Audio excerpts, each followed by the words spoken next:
bienvenue à cette première séance de questions-réponses de cette année. On a souhaité... De cette année, depuis toujours, non? Depuis toujours, hein, en effet, depuis toujours. Bienvenue à Stéphane Arguillère et Eric Vincent qui vont recevoir vos questions en direct, mais aussi des questions qui ont été posées par des personnes qui suivent de loin. Et donc, il y aura deux moments. Il y aura un moment où je poserai les questions pour ces personnes qui ne sont pas forcément ici. Et puis, il y aura aussi un moment où vous pouvez poser des questions et intervenir. L'objectif, c'est de rendre la pédagogie à l'IEB dynamique, de permettre, en fait, une fois qu'on a suivi des cours, ces cours sont très riches, donc on rentre chez soi avec des questions et les questions n'ont pas toujours des réponses. Donc l'idée, c'est de pouvoir vous permettre de trouver ces réponses s'il y en a, ou bien vous vous rendrez compte que peut-être il n'y aura pas toujours des réponses, mais ce sera une façon de réfléchir ensemble sur des sujets, oui, problématiques, qui peuvent rester ouverts, mais toujours très riches. Donc, je vous propose de commencer par des questions qui ont été déjà posées par email, et puis on continuera. Vous voulez dire quelque chose par hasard? Oui. Juste dire que donc c'est une première pour nous, comme l'a dit Umberto, et que je parle peut-être pour Stéphane, mais enfin moi je n'ai pas réponse à tout. Hein. Donc ma conception de ce moment qu'on va partager pour la première fois, c'est plutôt aussi une réflexion commune. Hein. C'est au fond à partir des questions que vous vous posez, comment les élaborer avec vous. Alors s'il se trouve qu'on a la réponse quand c'est une question très précise, technique, sur un point détaillé dans un texte et qu'on a la chance de connaître ce texte, bon, là, on peut apporter une réponse. Mais on peut penser aussi qu'il y aura des questions plus générales ou on pourrait dire doctrinales, voire métaphysiques ou philosophiques ou autres. Et là-dessus, voilà, on peut être dans un dialogue, en fait, un accompagnement de réflexion avec vous. Et comme le disait aussi Umberto, en fait, c'est à mon avis un travail au long cours, un work in process qui commence aujourd'hui, mais sur des questions du type qu'est-ce qui transmigre, des choses comme ça. Vous savez, bon, on n'aura pas la réponse, hélas, hein, on pourra la faire tenir en quelques phrases aujourd'hui. Voilà. C'est tout à fait ce que je voulais dire. Donc c'est dit. Très bien. Maintenant qu'on a dit ça, on commence par la première question. Je m'excuse, là je commence à s'installer. Donc la première question, on commence fort parce que la question est la suivante. Le bouddhisme enseigne à purifier ou clarifier son esprit, à s'extraire des poisons mentaux et ruminations pour accéder à des états supérieurs. Une fois que l'esprit est vidé de ces poisons, ne manque-t-il pas aux bouddhistes de remplir leur esprit par l'amour d'un principe supérieur, par exemple celui révélé par un dieu chrétien? La méditation bouddhiste n'est-elle pas au final une mystique du vide, une enstase? Bon courage. Oui. Ouais, je vais faire une réponse préliminaire avant de répondre. Parce qu'en fait, la forme de la question est tout à fait curieuse. En effet, on ne peut pas caractériser une chose parce qu'il lui fait défaut, hein, puisque une chose est d'abord ce qu'elle est, et ce n'est que secondairement, et pour l'esprit qui compare, qu'elle n'est pas ce qu'elle n'est pas. Par conséquent, il est très très difficile, d'une façon générale, de pointer de manière objective, une manière qui ait véritablement un sens, ce qui manque au bouddhisme. On pourrait pointer quelque chose qui manque au bouddhisme. Il y a des choses qui manquent au bouddhisme, à mon avis, si on pointait des insuffisances philosophiques internes. Par exemple, le bouddhisme ne peut pas rendre compte de façon satisfaisante de telle chose que pourtant il dit. Ou alors, le bouddhisme ne peut pas rendre compte de façon satisfaisante de telle chose qui manifestement existe dans le monde. Par exemple, je vais prendre un exemple, ce serait très difficile de penser les réalités biologiques à partir de la théorie générale du bouddhisme, de toutes les formes de bouddhisme, hein, qui ont tendance à ramener les réalités plurielles, on va dire, comme un organisme, à n'être que ce qu'on appelle techniquement des agrégats, comme un tas, si vous voulez. Le bouddhisme a beaucoup de peine à penser une unité organique, par exemple. hein. Une unité simple, il peut, mais l'unité d'une chose qui est multiple, il a beaucoup de mal. Là, par exemple, on pourrait dire, oui, là, il y a quelque chose peut-être qui manque au bouddhisme, ce qui ne veut pas dire que le bouddhisme serait d'ailleurs incapable, moyennant un enrichissement de sa propre réflexion sur la base de ses propres principes, d'élaborer des réponses intéressantes à ces questions. C'est encore une autre affaire, hein. Mais là, on nous demande une sorte de jugement de valeur, on nous dit, est-ce que le bouddhisme ne manque pas de ceci ou de cela? Alors, d'un point de vue chrétien, la réponse est oui, si vous voulez. Mais d'un point de vue bouddhiste, comment peut-on même seulement poser le problème? Donc déjà, la question c'est, est-ce que la question a un sens? C'est-à-dire, plus exactement, est-ce qu'on peut répondre à cette question sans poser au-dessus du bouddhisme des énoncés métaphysiques ou théologiques qui lui sont étrangers? Ce qu'on a le droit de faire, mais il faut se rendre compte de ce que l'on fait, hein. Donc, on ne peut pas répondre à cette question de l'intérieur du bouddhisme.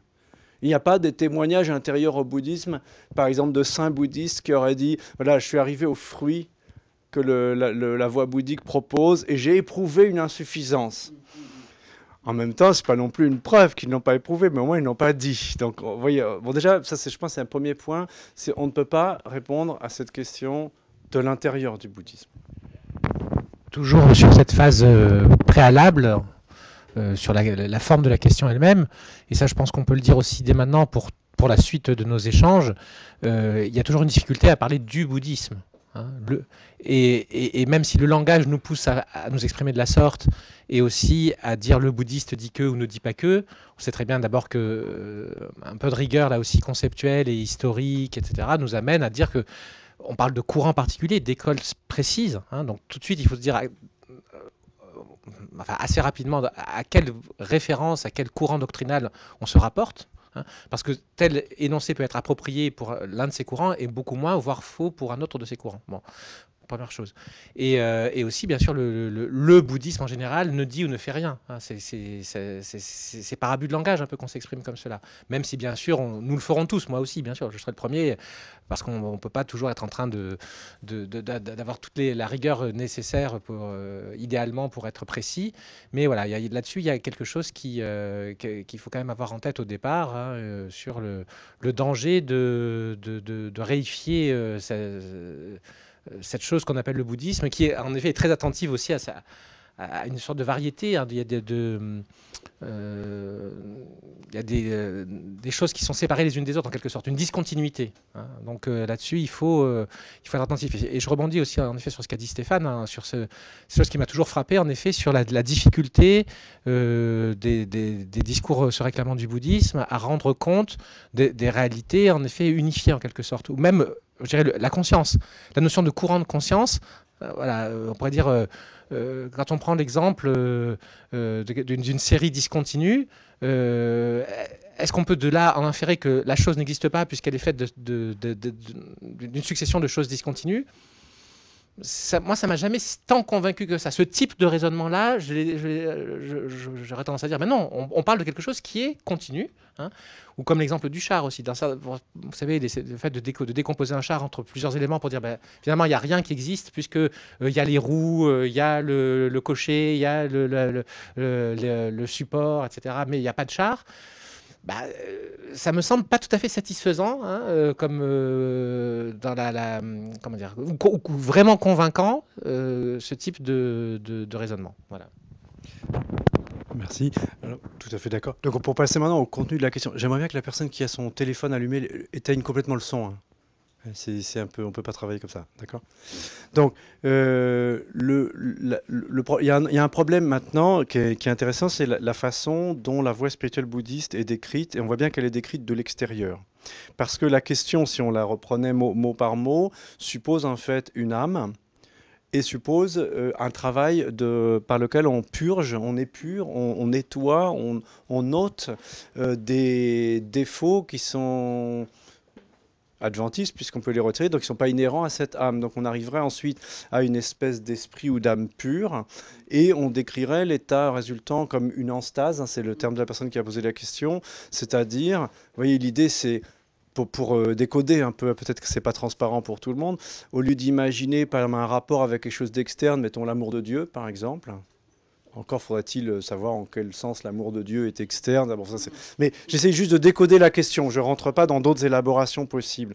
Hein, on nous dit en fait, voilà, on vide l'âme de ce qui lui crée des rapports avec l'extérieur, notamment les passions qui la font sortir d'elle-même. Puis à la fin, elle rentre en elle-même. Elle y trouve une sorte de bonheur nombriliste, quoi. Enfin, en quelque sorte, c'est ce que demande la personne qui pose la question. Alors, cette description n'est pas juste d'un point de vue bouddhiste. Elle est peut-être juste dans l'absolu, si le bouddhisme a tort. Mais le bouddhisme ne décrit pas du tout la chose ainsi. Pour le bouddhisme, comme vient de le rappeler Eric, donc, nous sommes avant tout, il y a ce qu'on appelle en sanskrit samtana, samtati, donc une série. Hein, on dit un continuum. En fait, c'est plutôt un discontinuum. Hein, donc c'est une série. Hein, une série, oui, un discontinu, comme si vous voulez les perles d'un collier, mais sans fil. Mais sauf qu'elles tiennent les unes aux autres par quoi? Par la coproduction conditionnée. C'est-à-dire, hein, vous vous rappelez la comparaison qui est dans un sutta du Canon Pali, hein, comme le feu qui, dans un incendie de forêt, passe de branche en branche. Hein. C'est-à-dire qu'en fait, l'esprit, ce n'est pas une substance, c'est un processus. Et ce processus se continue d'instant en instant. Hein. Pour prendre un exemple très simple, si ça ne vous est pas encore parfaitement clair, imaginons par exemple une flamme qui se propage le long d'une mèche. Vous avez un bâton de dynamite qui est allumé avec une très longue mèche. Donc phénoménalement, vous voyez la flamme qui avance le long de la mèche. En réalité, il n'en est rien. La flamme n'avance pas. Hein, c'est la flamme de l'instant T1 s'éteignant allume la flamme de l'instant T2 dans la partie connexe, si on peut dire, enfin contiguë, plutôt contiguë, de la mèche. Donc c'est ainsi que ça se passe. Et de ce fait, si on prend les choses du point de vue d'une explication bouddhiste traditionnelle, il n'est pas vrai qu'il y ait une espèce d'âme qui soit la base, subsistante, qui soit d'abord impure et ensuite purifiée. Hein. Pour être plus exact, c'est comme donc il y a bien une série causale, hein, un processus, si vous voulez, un processus, et ce processus peu à peu change de régime. Il a un régime aliéné, illusionné, douloureux, et on l'invite à passer à un régime non illusionné, non passionné, non douloureux.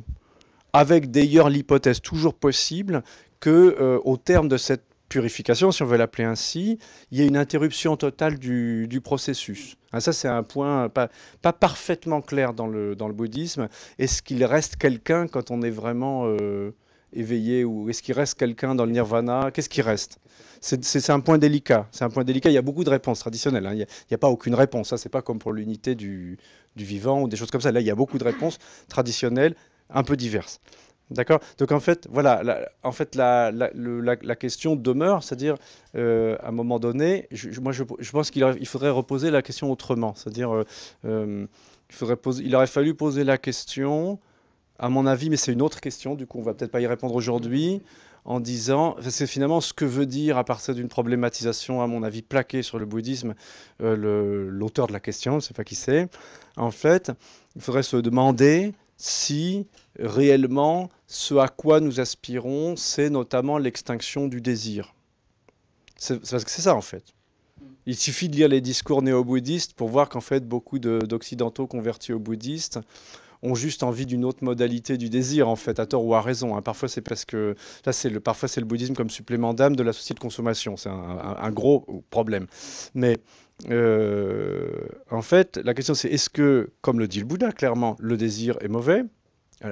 L'origine de la souffrance, c'est Trishna, la soif. C'est-à-dire, en fait, le désir, il n'y a pas à tourner autour du pot. Le bouddhisme ne nous invite pas à désirer autrement, il nous invite à cesser de désirer clairement. Bon. Ou alors j'ai rien compris depuis 30 ans, presque 35 ans que ça m'occupe.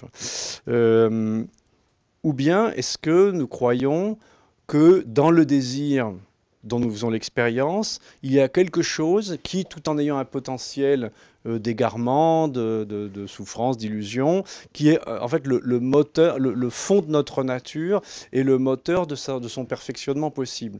Je pense que les chrétiens diraient plutôt cela. Hein. Il y a une sorte de désir immanent qui est en nous et qui appelle comme son complément un être parfait, omniscient, aimant, etc., qui nous aime de toute éternité, qui nous a voulu créer, etc. Donc je pense que la question serait mieux posée si au lieu de la poser comme une question de métaphysique, on la posait au plan de la motivation de quelqu'un qui s'engage dans une voie spirituelle. On pourrait dire autrement, si vous voulez chercher une contradiction dans le bouddhisme, qu'est-ce que le désir de l'éveil? Qu'est-ce qui fait que je m'engage dans la pratique? Quel est le moteur de la voie spirituelle? Là, on trouverait peut-être des difficultés, mais comme c'est posé, on peut pratiquement pas répondre. En tout cas, c'est mon sentiment. Je reviendrai un petit peu en arrière sur la précompréhension dont témoigne cette question. Bien prendre la mesure que, compte tenu de notre culture française postmoderne, on pourrait presque dire post-catholique, pour la plupart d'entre nous, à la fois, notre façon d'aborder le bouddhisme est marquée par tout ce que je viens d'évoquer, par notre contexte.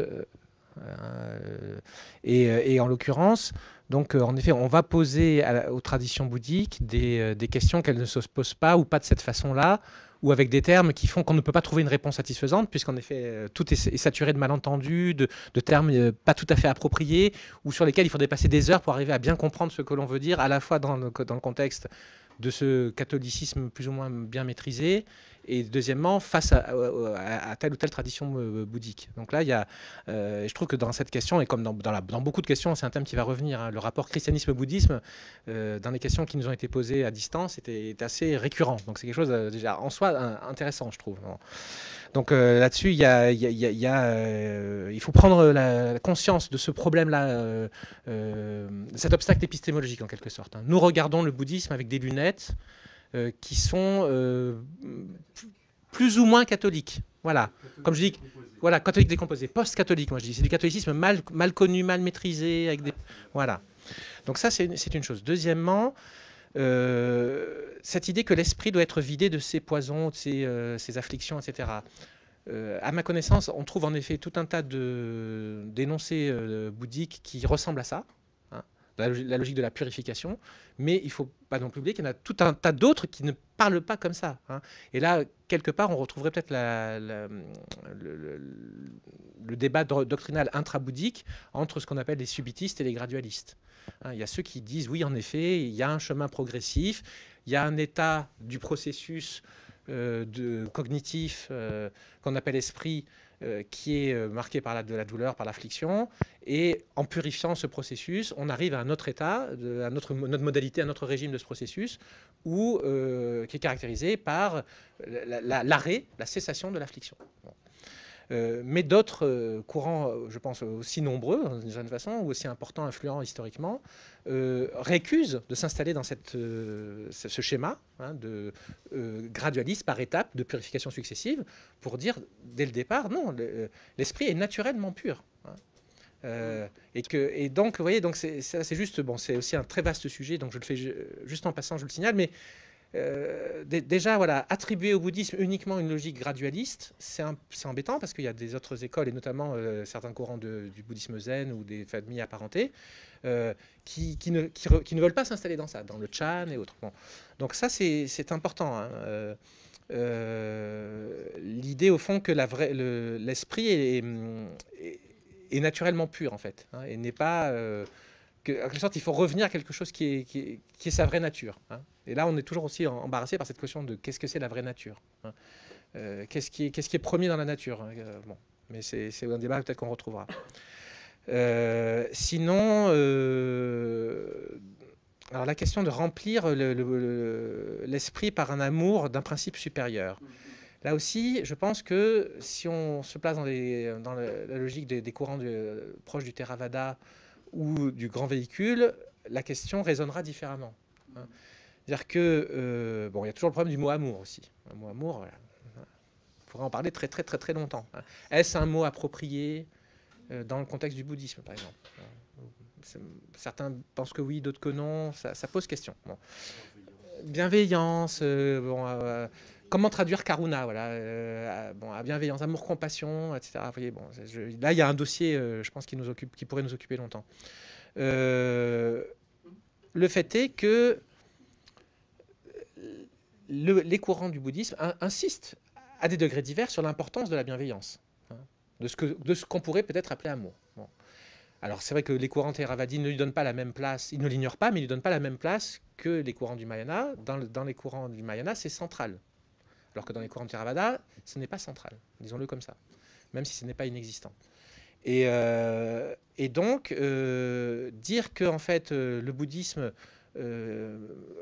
souffrerait d'un manque du côté de l'amour d'un principe supérieur, hein, ça nous amène à nous interroger sur qu'est-ce que le Mahayana entend par le bodhisattva ou les bodhisattvas. À la fois le bodhisattva auquel le pratiquant est appelé à devenir. Hein. Nous devons, si on se place dans la logique du Mahayana, devenir des bodhisattvas. Donc à quoi devons-nous nous ouvrir? Que doit-il se passer dans notre esprit pour que nous devenions des bodhisattvas? Et alors quelle est cette force, cet esprit d'éveil, cette bodhicitta qui va nous transformer en bodhisattva et l'appeler amour universel, par exemple, est-ce que ce serait approprié ou pas? Moi, je trouve que ce n'est pas forcément inapproprié de l'appeler comme ça. Ça pose des questions, évidemment, comme tout. Mais de ce point de vue, le bouddhisme ne manquerait pas de la notion d'un amour universel supérieur, quelque part. C'est-à-dire que, à la fois, je dirais quelque chose à développer dans l'être lui-même, dans la mesure où un être ordinaire est appelé à devenir un bodhisattva. Et je dirais aussi, dans la mesure où le pratiquant ordinaire est appelé à s'ouvrir à l'amour des grands bodhisattvas déjà présents. Par exemple, Avalokiteshvara. Hein. Donc, est-ce que le pratiquant mahayaniste n'est pas appelé à s'ouvrir à l'amour ou à l'activité spirituelle, à l'énergie spirituelle, à, trouvons les mots appropriés, c'est difficile, la grâce, la bénédiction, que des mots chrétiens, hein, de l'influence, le transfert de mérite de ces grands bodhisattvas? Bien sûr que oui. Donc là aussi, la question, en fait, on peut répondre, en fait, dans le cas du Mahayana, le pratiquant est appelé non pas seulement à vider son esprit des impuretés, mais aussi à s'ouvrir à l'influence spirituelle de... Alors, faut-il employer le mot de être? Je ne sais pas si on peut dire qu'un bodhisattva comme Avalokiteshvara est un être. Je ne sais pas si on peut dire ça. Ça pose des problèmes métaphysiques. Voilà, bon. En tout cas, c'est une influence, j'allais dire. Voilà, j'essaie de trouver un mot vague et en même temps qui dit quelque chose, avec laquelle on peut entrer en relation. Hein, par des sadhanas, par exemple par des méthodes spirituelles spécifiques, notamment aussi dans la logique par exemple, du bouddhisme tibétain, par le fait de recevoir une abhisheka, une transmission, une initiation, un wang. Hein, on est lié, hein, notre flux de conscience est introduit et entre en contact avec cette réalité supérieure, hein, de fait, elle est supérieure. Elle est sacralisée d'ailleurs dans le contexte traditionnel. Hein. Et elle est censée avoir des qualités éminentes, hein, et nous permettre, à nous, êtres ordinaires, de développer les mêmes qualités. Hein. Donc de ce point de vue, je pense qu'on pourrait répondre avec toutes ces précautions que oui, dans le cadre du bouddhisme Mahayana, le pratiquant n'est pas appelé simplement à purifier son esprit des kléchas ou des impuretés, mais aussi à s'ouvrir à l'influence spirituelle d'un ou deux principes supérieurs, et à cette influence de type amour, hein, de type bienveillance infinie, universelle et autres. Avec là une grosse question aussi qui est, voilà, je suis embarrassé par rapport au singulier et au pluriel. Il faut dire l'influence, l'amour d'un principe supérieur, dit la question. Voilà, bon, donc, mais les bodhisattvas sont-ils un ou sont-ils plusieurs? Alors là, on est sur quelque chose de très complexe. Hein, voilà, donc je fais là aussi qu'effleurant en passant, on y reviendra peut-être. Voilà. Du coup, j'en profite du coup pour faire un point de catéchisme catholique par contraste, parce qu'autrement on ne sait pas de quoi on parle, mais je suis tout à fait d'accord. Surtout ça nous donne des perspectives. Là en fait, je pense qu'on va pas trop continuer sur cette question parce qu'on tire des fils puis d'autres fils, etc. En tout cas, d'ailleurs, une chose qui est remarquable, c'est que les questions qui sont philosophiquement dénuées de sens, parce qu'elles sont mal posées, en fait, sont les meilleures. Je veux dire que non, mais là, quand on a une question comme ça, c'est-à-dire qu'on voit l'ampleur du malentendu. Et quand on doit enseigner, finalement, qu'est-ce qui est le plus difficile? C'est de comprendre ce qui n'est pas compris. Parce qu'une fois qu'on a passé longtemps à étudier un sujet, c'est le problème du prof de maths, vous savez, au collège, tout est transparent, quoi, tout est évident. Enfin, on voit pas où est la difficulté. On ne voit plus où est la difficulté parce qu'on a complètement déblayé les questions, etc. Alors, il n'y a que ça qui est intéressant pédagogiquement. C'est pour ça que c'était une très très bonne initiative, cette histoire de questions-réponses, parce que là, on voit tous les chevaux, en fait, de choses qui sont surimposées, qui sont entremêlées, etc. Alors, juste pour revenir justement à le point dont on parle là, juste vraiment... in a nutshell, comme on dit en anglais, quoi. En fait, qu'est-ce que la charité d'un point de vue chrétien, en tout cas catholique? D'abord, c'est une vertu surnaturelle, une vertu infuse. Ça veut dire que c'est une participation à la vie divine qui est dans l'âme, pas forcément de manière sensible. C'est-à-dire on peut avoir la charité et ne pas le savoir. Ça, c'est le catéchisme, hein, ce n'est pas une opinion personnelle. Et deuxièmement, elle se définit par son contenu, cette vertu surnaturelle, donc infuse, comme amour de Dieu et du prochain en Dieu. Ce qui justement me paraît problématique dans le bouddhisme, c'est pas l'existence de la réception de la bonté d'être supérieur, la dhisthana, la bénédiction, si on peut dire, entre guillemets, ni non plus dans le Mahayana la compassion, karuna, ou la bienveillance, maîtrise et les autres vertus du bodhisattva, c'est l'articulation des deux. C'est-à-dire qu'en fait, pour un chrétien, c'est complètement évident que l'amour du prochain est enraciné dans l'amour de Dieu. C'est-à-dire non seulement l'amour que Dieu a pour moi, mais aussi l'amour que Dieu a pour lui-même, parce qu'en fait c'est l'amour trinitaire, c'est l'amour qui est le Saint-Esprit, hein, qui est le lien d'amour des deux personnes. C'est-à-dire qu'en fait c'est une participation à l'être même de Dieu qui permet, par hypothèse, enfin dans cette représentation des choses, aux chrétiens d'avoir l'amour du prochain, par exemple. Ce nœud-là, à mon avis, n'existe nulle part dans le bouddhisme. Alors, on peut essayer de le construire. À un moment donné, d'un côté, effectivement, le bouddhisme du Mahayana est invité à recevoir la grâce ou je ne sais quoi d'être supérieur, c'est vrai, qui sont censés être pleins de bonté. De l'autre, il est censé développer une compassion à l'égard de tous les êtres, aussi nombreux et divers soient-ils, mais il n'y a jamais l'articulation de l'un et de l'autre. C'est l'idée sur laquelle je ne peux pas tirer de mon propre fond une compassion infinie si moi-même je n'ai pas été aimé infiniment par un être parfait. Ça, c'est une idée chrétienne, par exemple. Voilà. Bon, je pense qu'on peut peut-être laisser cette question-là parce qu'on l'a déjà triturée dans tous les sens et en fait elle ouvre beaucoup de perspectives. Mais là encore, si on tire tous les fils de cet écheveau, enfin voilà, de proche en proche, tout va y passer. Donc peut-être s'arrêter là. Je pense qu'on a répondu suffisamment. Oui, j'espère que Loïc ait pu avoir sa satisfaction. Moi, je vous propose, vu que vous êtes là, et si toutes les questions qui ont été posées par email vont prendre ce temps, voilà, ça revient à une sorte de cours, et vous êtes là certainement parce que vous avez des questions, et je vous invite à poser les questions, comme ça on alterne entre les questions qui ont été posées et vous qui êtes ici. Je te laisse. Bah, dans ce cas, c'est trop loin. Je pense que monsieur... Merci. J'avais une question par rapport aux origines du bouddhisme.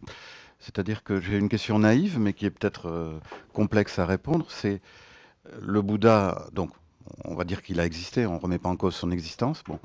Mais il était lettré, il avait la possibilité d'écrire, et donc comment se fait-il qu'à cette époque-là, il n'écrive rien? C'est-à-dire qu'on va savoir des choses sur le bouddhisme avec des textes postérieurs et longtemps après.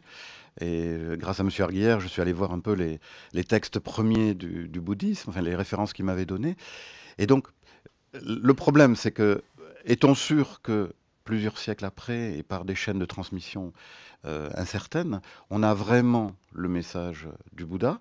Et mon hypothèse un peu provocatrice, hein, et je la pose ainsi, c'est est-ce que le Bouddha voulait vraiment fonder une religion ou il était un simple enseignant, maître spirituel, comme il y en avait beaucoup à cette époque, et comme ses compagnons l'étaient, ou est-ce que c'est une construction a posteriori, très sympathique, très intéressante, mais qui ne correspondrait pas à l'intention propre du Bouddha? Est-ce qu'on peut répondre à cette question, tout simplement? Est-ce qu'on peut répondre à cette question? Non. C'est la session de facilité. Bon, d'un point de vue philologique, la réponse est non. C'est-à-dire, on ne peut pas, évidemment, vérifier de façon absolument certaine ce qui s'est passé pendant les siècles de transmission orale de cet enseignement. Hein. Après, bon, il faut quand même, comment dire, enfin, la philologie, c'est pas une science exacte, mais c'est pas non plus une pure élucubration. Pour vous donner un exemple, les Védas. Le Rig Veda, par exemple. Donc, si vous voulez, ça a été transmis oralement, mais encore beaucoup plus tard. C'est-à-dire que les brahmanes, encore aujourd'hui, récitent les Védas par cœur. Mais il y a des particularités grammaticales qui permettent de dater assez bien les différentes strates, enfin, pour les philologues, hein, pour vraiment les savants, de ce texte, tel qu'il est encore. Si vous voulez, ils l'ont transmis tellement parfaitement qu'ils l'ont transmis avec ses archaïsmes grammaticaux, etc. Vous voyez, de même que, à l'avion, tout ça est un peu hypothétique, mais même des textes comme l'Iliade et l'Odyssée, on peut en dégager des espèces de strates superposées. C'est-à-dire qu'on voit les parties qui ont été ajoutées parce qu'elles ne sont pas linguistiquement homogènes. Alors, ce sont seulement des travaux très savants qui permettent d'en parvenir là. Mais si vous voulez, bon, donc ça veut dire que la longue transmission orale, qui est d'ailleurs une chose très courante dans l'Antiquité, Socrate non plus n'a pas écrit, etc. Enfin, la longue transmission orale d'un enseignement n'est pas une objection certaine contre son authenticité, je veux dire historique. Là, je ne parle pas de vérité spirituelle, je parle juste de qu'est-ce qu'il a vraiment dit, etc. En revanche, bon, alors pour mettre les choses dans l'autre sens, le bouddhisme, comme d'ailleurs toutes les religions indiennes, pas seulement, mais vraiment, c'est très prononcé dans la culture indienne, a un rapport que nous, on ne peut trouver qu'assez frustrant à l'historicité. C'est-à-dire que, si vous voulez, par exemple, pour revenir, puisqu'on était dans des comparaisons avec le christianisme, pour les chrétiens, c'est absolument essentiel de savoir si le Christ a réellement vécu, s'il a réellement fait ce que l'on dit, et s'il a réellement dit ce que l'on dit qu'il a dit. Parce que, par hypothèse, c'est l'incarnation, c'est la passion, c'est la résurrection, etc., qui sont les causes, en quelque sorte, de notre salut. Donc, ce serait inacceptable pour un chrétien de l'hypothèse selon laquelle, finalement, tout ça n'est qu'une métaphore, tout ça n'est qu'un récit édifiant, etc., etc. Et les bouddhistes n'ont pas le même souci de la réalité historique, ce qui fait d'ailleurs, on est obligé de le dire, que le canon bouddhique, c'est rempli. Alors, bon, déjà, le canon pali, c'est problématique. Alors, les canons du Mahayana, on voit bien que c'est rempli de textes. Par exemple, le canon tibétain, pour prendre ce que je connais le mieux. Donc, il y a des textes tantriques qui sont très clairement vraiment tardifs. Et ça ne gêne pas les bouddhistes. Alors, ça ne gêne pas les bouddhistes aussi parce que ils ont construit, surtout dans le Mahayana, une sorte de théorie de la révélation, si vous voulez, qui fait que, bon, il y a une espèce d'absolu hors du temps et de l'espace d'où la vérité peut sourdre en quelque sorte incessamment. Mais évidemment, ça pose du coup un problème absolument insoluble quant à savoir, les questions que vous posiez, à savoir, est-ce que l'enseignement que l'on a, même sous les formes les strates les plus archaïques, autant que les philologues puissent en juger. Par exemple, le Vinaya, vous voyez, c'est notamment la règle dite monastique, la règle des religieux bouddhistes, qui paraît offrir les qualités de plus grande authenticité, de grande ancienneté visible. Mais alors déjà le canon pali dans son ensemble, et ensuite les canons du Mahayana, soit le canon chinois, la famille de canons chinois, soit la famille des canons tibétains, si vous voulez, les questions d'authenticité historique et donc de rapport réel avec ce que le Bouddha historique a pu enseigner, c'est complètement insoluble. C'est vraiment insoluble, et on peut dire que les bouddhistes s'en fichent. Alors on a le droit d'être d'accord avec eux au nom des constructions philosophiques de ce que le bouddhisme est devenu, notamment dans le Mahayana, mais il ne faut pas éluder ce point, c'est-à-dire les bouddhistes ne sont... par exemple, les Tibétains, pour prendre l'exemple du canon le plus tardif, et un exemple que je connais vraiment par contact direct, les religieux tibétains sont tous persuadés que tout ce qui est dans le canon est la parole du Bouddha. D'ailleurs, le nom du canon en tibétain, c'est Kangyur. Ka, c'est un mot honorifique pour parole qui ne se dit que du Bouddha. Donc pour eux, il est absolument indubitable que de A à Z, les 108 ou 110 volumes du canon bouddhique tibétain sont la parole du Bouddha. Bon, rien n'est moins sûr du point de vue de la critique historique. Voilà, je peux rien dire de plus. Mais cela dit, ça pose un problème. C'est que les bouddhistes occidentaux, souvent dans les centres, j'ai entendu des gens qui sont assez... quand même, qui ne sont pas fermés à ces choses-là, un peu les demi-habiles, comme dirait Pascal, qui sont avertis du fait que que le canon bouddhique a une histoire, et qui éludent complètement ce problème. Alors j'attire quand même votre attention sur ça, c'est-à-dire que pour les bouddhistes, pour les Tibétains bouddhistes, pour les lamas, l'idée qu'une partie du canon puisse être apocryphe est très choquante. Or, la critique historique irait quand même clairement dans ce sens-là. Donc, ce n'est pas une question qu'on peut mettre sous le tapis, comme on a tendance à le faire dans les centres bouddhistes, chez les occidentaux convertis au bouddhisme. Juste pour revenir sur un point de ce qu'a dit Stéphane, certes, le rapport à l'histoire est très différent entre les monothéismes et en particulier le christianisme d'une part et d'autre part le bouddhisme ou les religions indiennes. Néanmoins, savoir si le Bouddha a atteint réellement l'éveil, c'est quand même important. C'est-à-dire que, en fait, c'est pas sur. Enfin, je dirais l'analogue dans le système doctrinal bouddhique de ce qu'est la résurrection, enfin la passion, mort et résurrection pour les chrétiens, c'est quand même, est-ce qu'il a vraiment atteint cet éveil ou pas? Est-ce que ça existe? Et c'est là où d'ailleurs on peut prendre conscience à quel point la foi est aussi centrale dans le bouddhisme, contrairement à ce que la plupart des bouddhistes, en tout cas occidentaux, disent. La foi est centrale, Shraddha, et notamment parce que il y a beaucoup d'arguments pour nous convaincre que d'où vient dukkha, d'où vient l'insatisfaction, qu'on peut y remédier, etc. Et que quand on y remédie, ça s'appelle l'éveil. Bon. Mais il faut y croire que c'est possible, que quelqu'un l'a fait. Et que c'est lui qui nous dit ça. Il nous le dit par expérience. Donc en fait, il faut avoir confiance dans la parole du Bouddha. D'où cette importance d'une parole qui s'auto-révèle, qui témoigne d'elle-même en disant « j'ai réalisé cela ». Pensez au sermon de Bénarès, j'ai atteint le non-né, etc. Bon. Donc là, il y a vraiment quand même quelque chose de l'ordre de l'historicité, au sens de, il y a eu un événement, l'éveil est un événement. Bon. Même si c'est le fait de comparer la perspective occidentale marquée par le christianisme et des perspectives bouddhistes qui nous permet de le dire comme ça. Je pense que les Tibétains ne le diraient pas comme ça, ou les Orientaux ne le diraient pas comme je viens de le dire. Néanmoins, nous qui sommes dans ce moment d'interculturalité, on peut le dire comme ça. Ensuite, sur un autre point de votre question, établir l'historicité, l'existence historique certaine des fondateurs de religion n'est pas si facile.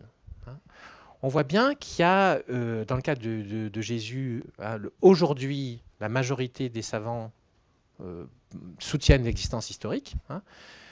Il y a 100 ans, ce n'était pas du tout aussi clair, aussi simple. Donc on a eu, et on a encore aujourd'hui déjà quelques minoritaires qui soutiennent la thèse mythiste, on l'appelle comme ça, c'est-à-dire que en fait, voilà, la biographie de Jésus qui transparaît à travers les évangiles et correspond à tous les canons des biographies plus ou moins mythiques des héros de l'Antiquité, etc. Et que bon, voilà. Pour dire que voilà, dans le cas de Jésus, les preuves historiques en tant que telles ne sont pas si nombreuses quand même. Je veux dire, bon. Dans le cas du Bouddha, il n'y a pas de preuve historique. C'est quand même très étonnant. Et j'avais fait un article pour le Monde des religions, justement, alors oui, c'est que du journalisme, c'est pas une recherche scientifique, mais justement en se posant la question, au fond, qu'est-ce qu'on sait de l'existence historique des fondateurs de religion? Eh bien, j'avais été étonné de découvrir ça, de me dire, mais celle de Jésus, elle a été mise en question, et aujourd'hui, le rapport de force s'est inversé en quelque sorte. La très grande majorité des scientifiques ne la remettent pas en question. Par contre, celle du Bouddha, à ma connaissance, à l'heure actuelle, n'est pas remise en question. Or, les preuves historiques de son existence sont évanescentes. Après, on peut procéder par raisonnement. C'est-à-dire, un phénomène aussi considérable que la diffusion d'une tradition comme ça, d'un courant spirituel qui produit au bout de 50 ans tel monument et de 100 ans et dans telle région, etc., est difficile à expliquer sans qu'il y ait un point de départ précis. Voilà. Donc c'est plutôt par ce type de raisonnement qu'on va pouvoir dire, voilà, il est probable, compte tenu de ce qu'on voit à partir des documents et à partir des traces archéologiques, qu'il y ait eu un foyer initial où il s'est passé quelque chose. C'est de l'homogénéité. De l'homogénéité, voilà. Donc il y a des critères, c'est par ce type de raisonnement qu'on peut arriver à l'idée. Mais de là à se dire, voilà, on a l'os du Bouddha, vous voyez, voilà, c'est le truc des reliques. Alors, ou un témoignage externe. Il y a eu un prince qui s'appelait comme ça et quelque chose qui soit absolument fiable, non, on ne l'a pas. Et pour Mohamed, c'est la même chose, on en parle très peu, mais pour Mohamed, c'est plutôt là encore je dirais, la diffusion très rapide de l'islam, sa cohérence, etc., qui tend à faire penser qu'il y a eu une source princeps, bon. Mais on n'a pas de traces externes, par exemple, vous voyez, donc c'est pas facile d'établir et je parle bien sûr à Moïse et Abraham, vous savez, il y a des travaux très savants là-dessus, notamment Thomas Römer sur Moïse, qui montre la complexité de la composition du personnage Moïse, à partir certainement de plusieurs sources mémorielles. Donc, bon, c'est pas ce que disent les Écritures, bien sûr, mais la critique historique est très réservée en tant que telle sur l'existence d'un personnage comme Moïse ou comme Abraham. Bon, voilà. Je crois que tout est dit. Alors préparez-vous parce que après la réponse à cette question, vous aurez le temps pour poser votre question. Donc, il y a une question de Annie. Dans un ouvrage intitulé « Médecins catholiques, pourquoi je pratique l'euthanasie. De Corinne Van Oost, je lus ce passage que je retranscris ci-dessus en me demandant si l'approche bouddhique et chrétienne peuvent être rapprochées à ce point. Sachant que ce médecin belge pratique l'euthanasie exceptionnellement quand le malade refuse les soins palliatifs. Dit cette Corinne Van Oost, je sais qu'en tant que croyant, il peut y avoir du sens à consentir à la souffrance, à offrir ce temps pour le monde. Chrétiens comme bouddhistes croient que les êtres sont en communion, que prendre sa part du mal allège en quelque sorte le fardeau des autres. Alors, Anis posait la question, c'est parce que je crois... c'est encore Corinne, pardon. C'est parce que je crois tout cela possible que je veux pouvoir proposer des soins palliatifs à tous. Donc, Anis se pose la question, je me demande si la compassion bouddhique a la même finalité que la charité chrétienne telle qu'elle est décrite ici.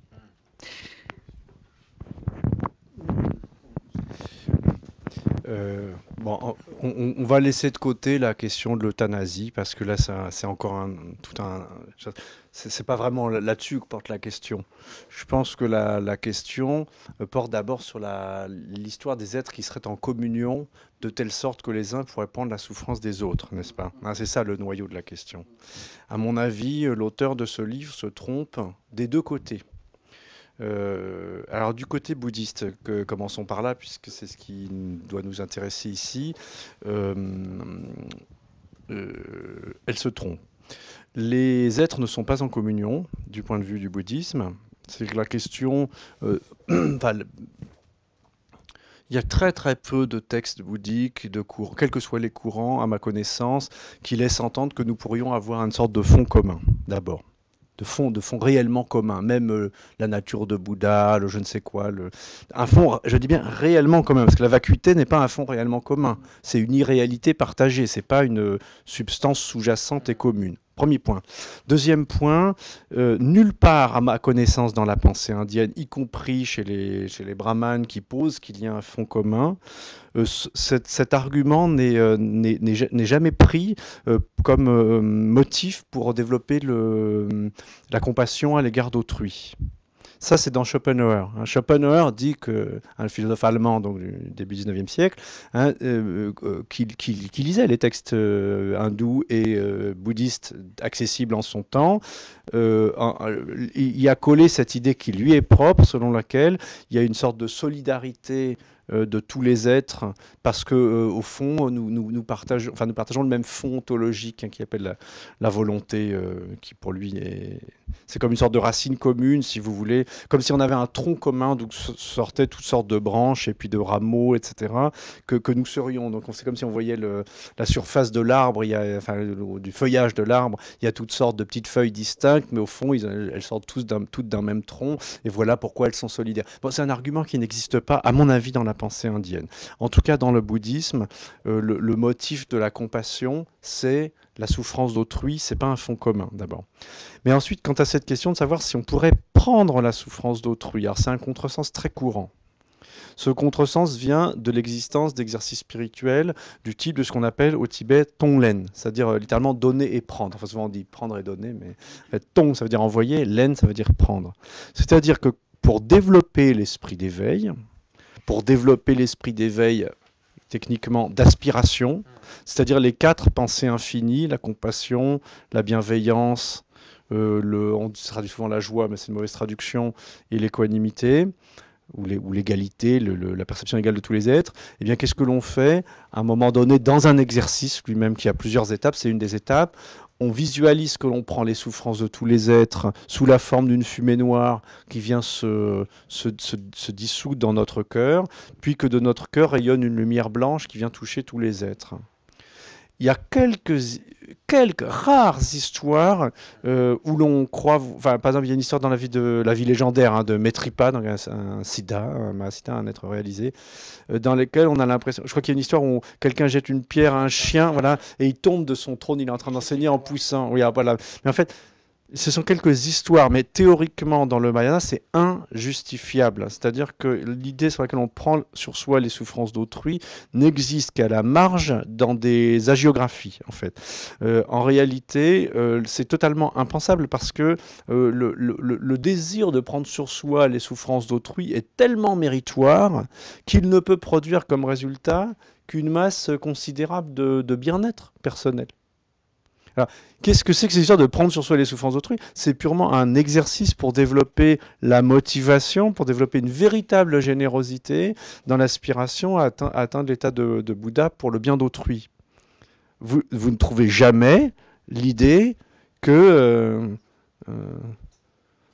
du Bouddha, on dit jamais Agnus Dei qui tollis peccata mundi miserere nobis. On dit pas agneau de Dieu qui prend le péché du monde. Notez bien, le péché du monde, ayez pitié de nous. Ça n'existe pas. Je veux dire, enfin, jamais aucun texte bouddhiste ne nous dit qu'un être éveillé prend les souffrances d'autrui.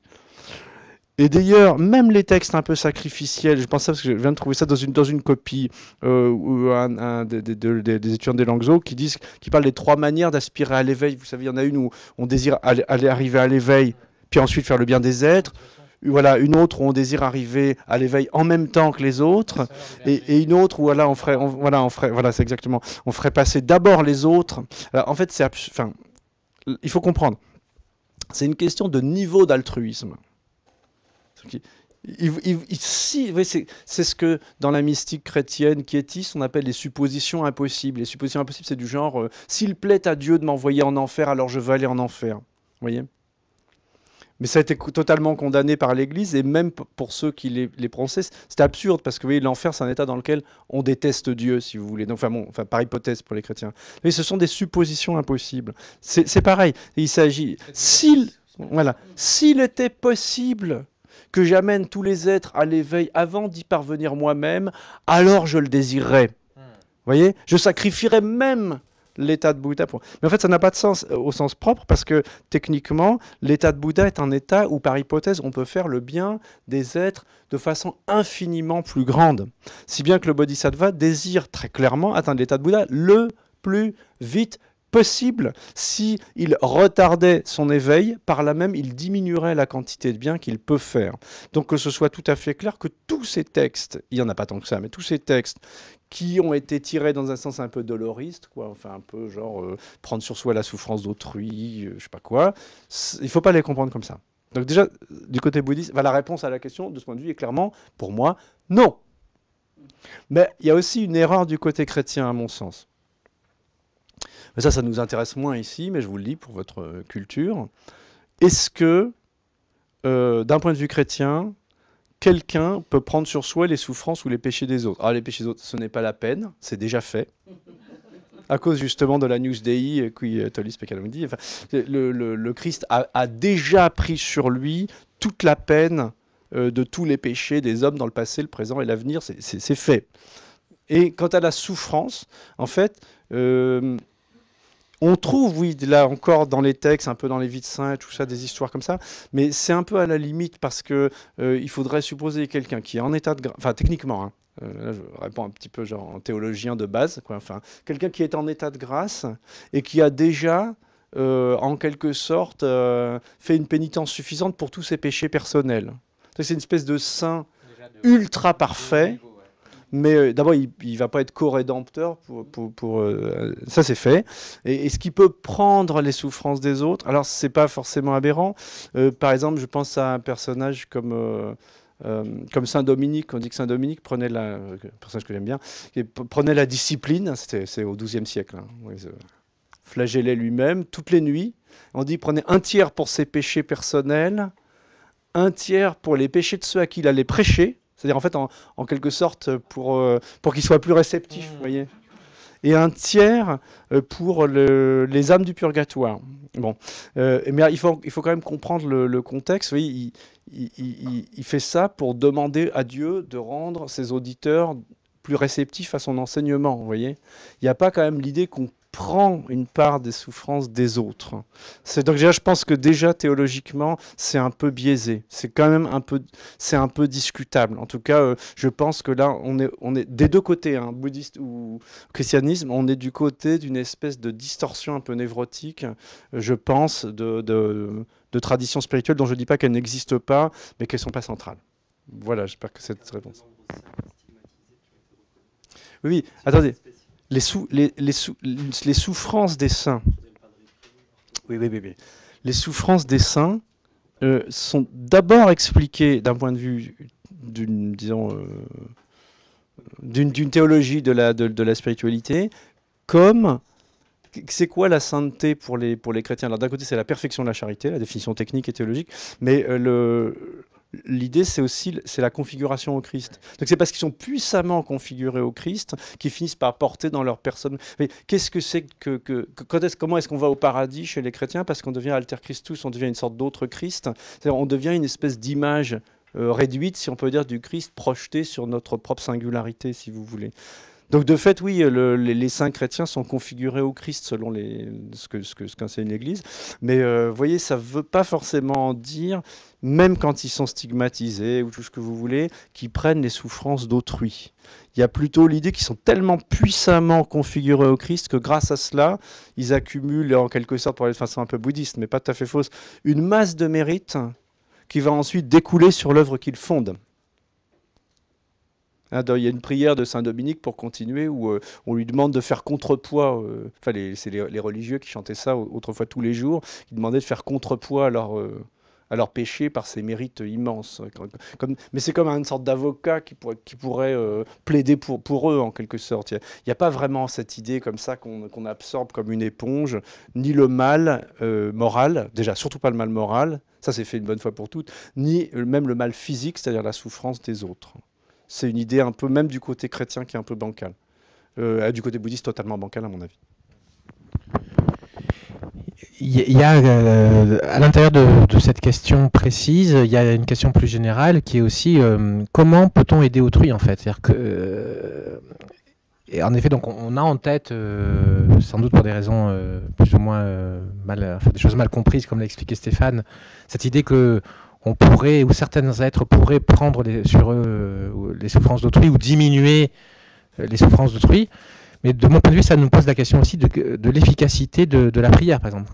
Comment aider réellement autrui? Quand on va voir un maître spirituel, ou quand on fait faire des rituels, vous savez, bon, là aussi les bouddhistes font beaucoup ça, notamment les Tibétains. Quelqu'un est malade, on va demander de faire 100 000 louanges de Tara, ou voilà, dans l'idée que ça va aider, que ça a un effet. Oui, mais alors comment ça marche en doctrine, Et donc là, c'est vrai que je ne saurais pas trop répondre, je suis embarrassé. Ou aussi, prier pour moi. Mais qu'est-ce que ça veut dire prier pour moi? Voilà. Et comment ça marcherait techniquement? Comment on pourrait expliquer que si tel lama récite son chapelet, enfin son mala pour une... voilà, ça voudrait-il dire qu'il va faire sa dédicace en nommant la personne? Donc ce serait la force de la nomination qui aurait un effet? Vous voyez, ça pose plein de questions théoriques quand même intéressantes. Comment les mérites qui sont dans une série psychique pourraient mûrir sur une autre. Enfin, c'est aussi choquant d'un point de vue bouddhiste que l'inverse, si on supposait le crime de l'un dont l'autre récolte les fruits karmiques. C'est normalement pas possible.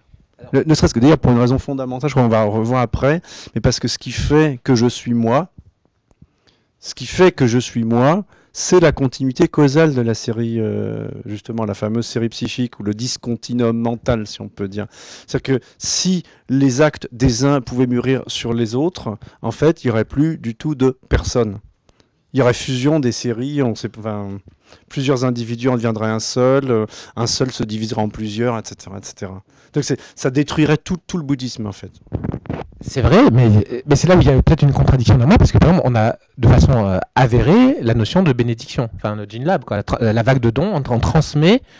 Donc voilà, comment ça marche? C'est-à-dire comment quelqu'un donc c'est un transfert de mérite, si je comprends bien, si je me trompe pas, mais là peut-être Stéphane pourra nous éclairer. Donc ça voudrait quand même dire que bien qu'il y ait ce cloisonnement des séries psychiques les unes par rapport aux autres, certains ont la capacité d'interférer et de donner les mérites qu'ils ont acquis pour que d'autres en bénéficient. Et donc, enfin, on a quand même bien quelque part cette idée-là. Hein. Et il y a aussi se dire comment les bodhisattvas nous aident-ils aussi, hein, puisque tout à l'heure on entend dire qu'ils nous aidaient. Oui, mais comment font-ils? Ouais. Et alors moi, là, c'est vrai que les explications traditionnelles dont j'ai bénéficié, c'était de dire au fond que Bouddha et Bodhisattva en effet ont une activité bénéfique non personnalisée, c'est-à-dire qu'elle est spontanée et générale. Hein, et que simplement, nous, les êtres ordinaires qui sommes encore victimes de l'illusion de notre propre ego, nous pouvons simplement nous ouvrir à cette influence. Cette influence, elle est donnée à tous comme le soleil qui brille, et simplement, tous ne s'y ouvrent pas. Et que le pratiquant, lui, par les méthodes traditionnelles, par exemple l'invocation du nom ou des visualisations ou autres, il va pouvoir se rentrer en relation avec cette influence qui est donnée à tous. Et on prend l'image des deux crochets. Hein, il y a l'émetteur d'énergie positive qui envoie des rayons de lumière avec des crochets, et le fidèle, par sa dévotion, qui lui aussi envoie des crochets, et que les deux crochets s'accrochent, et que c'est ça qui tire l'être ordinaire du samsara. Hein. L'être supérieur, il est dans le nirvana, ou pas loin, dans les mondes supérieurs, et donc il va pouvoir tirer du samsara l'être ordinaire. Hein, bon. Donc ça, c'est des choses qui sont très vivantes, je pense, et présentes dans la religion vécue, on va dire la religion populaire, etc. Ça pose des problèmes doctrinaux assez délicats. Hein, voilà. Comment ça peut marcher bon. Et je pense qu'on a un peu ça derrière cette question. C'est-à-dire, voilà, comment aider réellement autrui? Est-ce que c'est possible bon. Alors, après, ce que disait Stéphane, ça m'a fait penser aussi à une autre pratique, qui est quand même celle de Tshö. Hein, vous savez, cette pratique où notamment on va donc offrir de façon, par la visualisation et par la récitation du texte rituel et la liturgie, la musique, hein, tout un ensemble voilà, qui forme le rituel. On va inviter tout un tas d'êtres, on va offrir au Bouddha et Bodhisattva son corps, et aussi à des êtres perçus comme étant nuisibles, des démons entre guillemets. Bon.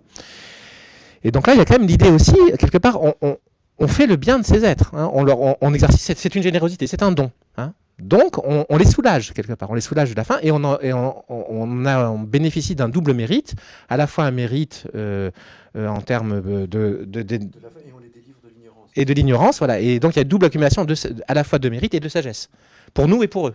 Voilà. Donc, ce qui d'ailleurs, je dirais, est magnifique en termes de technique spirituelle. Enfin, c'est beau, quoi. Enfin, c'est quelque chose qui est très complet, qui est très... Voilà. Mais là, on est dans cette question quand même de comment on peut aider autrui. Et ce qui est intéressant, c'est que d'ailleurs, sauf erreur, hein, mais la pratique de Tshö est une pratique qui est faite d'un point de vue médical aussi. On peut soigner des gens en faisant Tshö. En tout cas, j'ai vu ça en Inde, un amatomaturge qui aidait notamment des jeunes filles qui étaient entre guillemets attaquées par des dakinis mangeuses de chair. Enfin, donc c'était des troubles, on dirait, hystériques. Et pratique d'exorcisme, voilà. Et comme c'est là aussi maladie et exorcisme, influence négative et maladie, c'est lié. Donc, comme c'est une pratique d'exorcisme, quand on soulage quelqu'un d'autre par le rituel d'une influence démoniaque, on le soigne. Hein, voilà. Bon. Donc, ouais, c'est là où moi, ce que je perçois plutôt à travers ce qu'on est en train d'élaborer là, c'est la difficulté de rapprocher les textes doctrinaux et puis ce qui se fait, ou le vécu des croyants, ou le vécu des fidèles. La pratique populaire, mais une pratique tout à fait officielle et savante, quoi. Enfin, je sais pas comment dire. Mais dans qui semblerait être en désaccord avec la doctrine, ou ne pas avoir des fondements scripturaires certains, quoi. Est-ce que c'est pas plus des exercices spirituels Ouais, c'est une possibilité, mais dans la façon dont c'est perçu, il y a bien l'idée d'une action réelle aussi sur le corps d'autrui, etc. Alors, en fait, bon, évidemment, on pourrait tirer des fils aussi à l'infini à partir de cette question, mais le bouddhisme globalement admet, et globalement ça marche, enfin c'est sa logique, qu'on fasse le bien d'autrui par les différentes formes de dons, dont la plus belle est le don de la doctrine, hein, le don de l'enseignement. Puisqu'en fait, il y a toujours l'idée que c'est par l'éveil d'une lucidité intérieure chez le récepteur, finalement, qui va lui-même s'émanciper de la souffrance. Mais aussi le don de nourriture, don de la protection, etc. Il y a plusieurs formes de dons. Mais tout ça est pensable. Alors bon, sauf dans l'idéalisme bouddhique, où là, ça pose en plus des problèmes, parce qu'on a vraiment des une vision du monde où chacun est dans son hallucination personnelle et on ne comprend même pas la communication, y compris verbale, entre les sujets. Ça pose des problèmes. Mais globalement, voilà, bon, le bouddhisme admet tout à fait ça. Mais là, en effet, il n'y a pas ce qui est au cœur de la question, c'est l'idée d'une espèce de communication ou de communion, dit la personne qui pose la question, profonde des êtres par lesquels les uns pourraient pomper en quelque sorte la souffrance des autres, par exemple. Oui. Enfin, il y a plein de questions, mais de fait, oui, ce sont de très très bonnes questions. C'est que, et en fait, là, ce qu'on voit, je pense qu'il ne faut pas qu'on aille encore plus loin parce qu'on ne sortirait pas. Il faut quand même qu'on traite quelques questions. Mais de fait, on voit qu'il y a des énoncés courant dans le bouddhisme, mais pas que dans le bouddhisme populaire, dont il est difficile de rendre compte à partir des doctrines traditionnelles du bouddhisme. Donc ça obligerait... Enfin, il y a plusieurs façons d'admettre ça. Bon, on peut traiter par la dénégation, mais c'est pas tellement intelligent. En tout cas, c'est pas l'esprit de l'IEB, puisqu'on est ici plutôt pour s'informer et réfléchir. On pourrait dire, par exemple, que la... Enfin, on pourrait imaginer une sorte de rationalisme bouddhiste avec des guillemets, puisque, comme le disait Eric, je suis tout à fait d'accord, hein, le bouddhisme repose largement sur la foi, enfin, en fait, contrairement à ce que disent les bouddhistes occidentaux. On pourrait imaginer un bouddhisme rationaliste au sens où il nierait tout ce qui ne rentre pas dans le cadre de ses propres doctrines. Mais là, bon, ça démolirait une énorme partie des pratiques. On pourrait imaginer l'inverse, c'est-à-dire un bouddhisme qui partirait de ses énoncés pratiques, puis qui essaierait d'en faire, si on peut dire, la théologie, quoi. C'est-à-dire qui serait de penser... Oui, parfois on définit la théologie comme ça, hein, c'est fides quaerens intellectum, enfin, la foi qui recherche l'intelligence. La foi est première, et puis on essaye de rationaliser, voilà, d'en rendre compte de façon intelligente. Bon, c'est pas la tendance dominante dans le bouddhisme. On pourrait imaginer effectivement qu'il y ait des... Là, ce sera un bon néo-bouddhisme. Moi, je passe mon temps, vous me connaissez, pour ça d'entre vous, à un peu me moquer du néo-bouddhisme. Ce que j'appelle néo-bouddhisme en général, c'est le plaquage sur le bouddhisme de choses qui sont étrangères à sa logique, complètement. Mais là, on pourrait imaginer simplement un bon néo-bouddhisme, enfin, du coup, ce ne serait pas péjoratif, hein, ça voudrait dire remettre l'ouvrage sur le métier, c'est-à-dire admettre que le bouddhisme n'est pas fini intellectuellement, et qu'il y a encore matière à penser. Voilà, il faut que les bouddhistes acceptent de se remettre à réfléchir au lieu de camper sur leur doctrine traditionnelle. Voilà. Je pense juste pour un complément là-dessus, qu'il y a vraiment cette idée aussi, toujours dans la logique de la carrière du bodhisattva, que Stéphane l'a abordé tout à l'heure très brièvement à travers l'idée de la bodhicitta d'aspiration ou de la bodhicitta effective. C'est-à-dire que dans le cadre de l'exercice spirituel, on est apprenti bodhisattva, donc on fait comme si. Hein, c'est une imitation qui a une efficacité de par la force du rituel et de la transmission, et de notre concentration aussi, de notre dévotion, etc., qui fait qu'on va... entrer en relation avec ces énergies supérieures qui, elles, sont réellement efficaces, d'abord pour nous transformer, nous, et aussi, je crois qu'on trouve comme ça parfois cette idée que ça leur permet à elles d'être efficaces, en quelque sorte. C'est là où je ne suis pas tout à fait sûr d'être d'accord avec ce que tu disais au tout début sur l'idée qu'il y avait autour de la charité chrétienne, enfin, tu vois, qu'il y avait une rencontre entre le fidèle et l'influence divine. Je pense qu'il y a quand même des textes qui laissent entendre un peu ça, que certes, moi, je n'ai pas la capacité de sauver les êtres, bien sûr. Comment, enfin, c'est un tel manque d'humilité que moi, simple pratiquant, je puisse avoir une influence sur les êtres, c'est bon. En revanche, je peux permettre aux trois joyaux, par ma dévotion et par ma pratique, aux trois joyaux, eux, en quelque sorte, que leur activité dans le monde se manifeste de façon plus visible ou dont les êtres bénéficieront. Vous voyez, donc il y a une espèce là aussi d'intercommunication, je ne sais pas comment on pourrait dire, ou de communion, je ne sais pas si c'est le bon terme, mais qui fait que c'est par ce biais-là qu'il y a une efficacité pour autrui. C'est pas moi qui suis efficace pour autrui, mais par ma pratique, je permets que quelque chose d'utile à autrui advienne. Et bien sûr, ce qui aide réellement les autres, c'est l'atteinte de l'éveil, et donc le don suprême, c'est la doctrine, bien sûr. Donc en devenant moi-même un éveillé, c'est là où j'aiderai le plus les êtres. Donc en fait, par exemple, on va faire des souhaits d'avoir la capacité d'aider réellement. Pour l'instant, je ne peux pas réellement aider, mais puissais-je avoir vite la capacité de réellement aider en étant un Bouddha ou en atteignant l'éveil.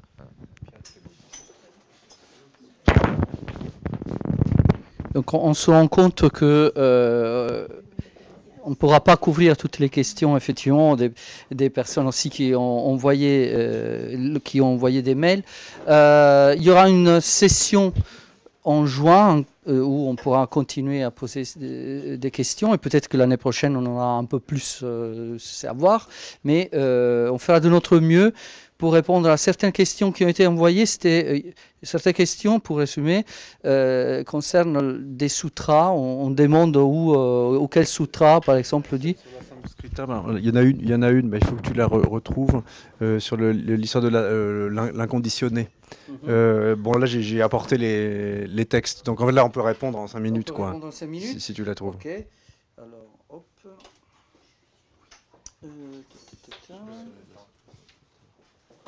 C'est là. La 3, Umberto. Oui, vous pouvez la lire. Et après, ce que je vous propose, c'est de se concentrer sur les questions que vous avez ici. Donc, je le lis tel que c'est écrit. Monsieur Arguillère dit dans son cours sur le sujet du temps qu'il y a un sutra tibétain où le Bouddha, après avoir atteint l'éveil lorsqu'il hésite à enseigner, parle d'une lumière inconditionnée et d'un mode d'être au-delà de la durée. Monsieur Arguillère dit en tibétain, alors c'est de la traduction phonétique, à Sanskrita. Voilà. On entend M. Trottignon dire que c'est dans le Madhyamaka. Si c'est le cas, quel est le texte? Donc, Madhyamaka Vatara, en tibétain, quel est le sutra qui mentionne ce passage? Et peut-on en faire un rapprochement avec le monothéisme sur ce point? Bon, on va laisser le monothéisme, peut-être. Puisque bon, non, juste, je veux répondre à la personne qui a posé la question, qu'en fait, le texte auquel on faisait allusion, c'était un texte dans lequel le Bouddha décrit son propre éveil. C'est au moment où, ayant obtenu l'éveil, il hésite à passer directement dans le nirvana. Et donc c'est comment dire? Et donc il dit qu'il va pas enseigner parce que personne ne va rien y comprendre, en fait, en substance. Et donc donc c'est bien à Sanskrita, c'est du sanskrit, pas du tibétain. Le texte, enfin quand Dominique Trottignon avait répondu, enfin avait surenchéri, il a pas dit Madhyamaka, il a dit Majjhima Nikaya. Je pense. Donc je vous ai recherché les textes. Alors, en fait, je pense que le texte auquel je pensais exactement est dans le Lalita Vistara, qui est donc un récit des vies successives de celui qui va devenir le Bouddha Shakyamuni, en fait. Donc j'ai pas retrouvé ce passage exact, mais j'ai trouvé donc le passage auquel pensait Dominique Trottignon, et puis un autre passage qui va exactement dans le même sens. Donc si vous me permettez, je vais juste vous les lire, puis on va s'en tenir là pour cette question. La question du rapprochement avec le monothéisme, c'est un peu trop tiré par les cheveux, enfin pour ceux qui en ont. Donc on va laisser ça de côté. Ce qui ne se fait pas chez les bouddhistes. Parce qu'il boude beaucoup, dit un enfant. Alors, voici le texte du Majjhima Nikaya auquel, je suppose, pensait Dominique Trottignon. Donc, je le prends c'est le livre de Liliane Silburn, etc., que vous connaissez sous le titre « Aux sources du bouddhisme ». Ça, c'est la vieille édition de 76. Voici ce que dit le Bouddha selon le Majjhima Nikaya. « Il me vint à l'esprit ». Et oui, effectivement, c'est parce qu'il hésite à enseigner. « Ce Dhamma que j'ai acquis est profond, difficile à comprendre, caché, paisible, excellent, au-delà du raisonnement, subtil, accessible aux sages, c'est-à-dire aux seuls sages. Mais l'humanité prend son plaisir dans l'alaya. Alaya, pas ici du tout au sens alaya vijnana, au sens support, c'est-à-dire les objets du désir. Se réjouit dans l'alaya, se complaît dans l'alaya. Il lui est donc difficile de percevoir la loi de production en dépendance, ainsi que l'apaisement de toutes les énergies causales, le renoncement à l'attachement, la suppression de la convoitise, l'absence d'attraction, l'arrêt, le nibbana. Si j'enseigne ce dhamma et que l'on ne le comprenne pas, il n'y aura là pour moi qu'inutile effort et fatigue.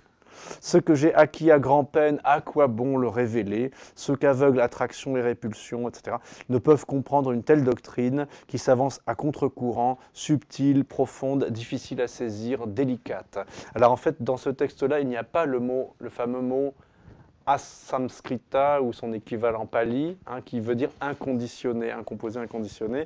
C'est dans un autre, en revanche, il est tout à fait clairement dans un autre texte du canon pali. Alors je vous l'ai trouvé dans Snellgrove, Indo-Tibetan Buddhism. Donc, je vous le traduis, je ne vais pas vous infliger la cuistrerie de vous lire un texte pali en anglais. Voici ce que donc, je traduis à la volée comme ça. Il y a ô moine un nom né, un nom devenu, un non fait, un non conditionné, un inconditionné, c'est là la sanskrit. Hein. Si au moine, il n'y avait pas ce non né, ce non devenu, ce non fait, cet un composé ou inconditionné, il n'y aurait pas d'issue à la naissance, au devenir, à ce qui est fait, à ce qui est créé, au conditionné, au composé. Mais parce qu'il y a un non né, un non devenu, un non fait, un non conditionné ou non composé, voilà pourquoi il y a une issue à la naissance, au devenir, etc., etc. Voilà, donc je pense que ça répond à la question posée. Pas sur la question du monothéisme, mais on va s'en tenir là peut-être pour aujourd'hui. En tout cas, on retrouve l'intérêt de nos étudiants pour ces rapprochements intertraditions, quoi, intertraditionnels.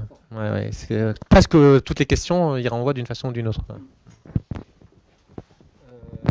Il y a une question là-bas, je vous apporte le micro. Merci. Bonjour, merci pour cette réunion. Moi, j'ai une question au sujet des... Est-ce que vous pourriez m'éclairer au sujet des autres causes et conditions, en plus du karma, qui contribuent à ce qui est vécu dans le présent? Donc, ça vient d'un article qui a été écrit par Ray McCormick, qui a écrit un livre Fleur de Dharma qui m'a amené au bouddhisme.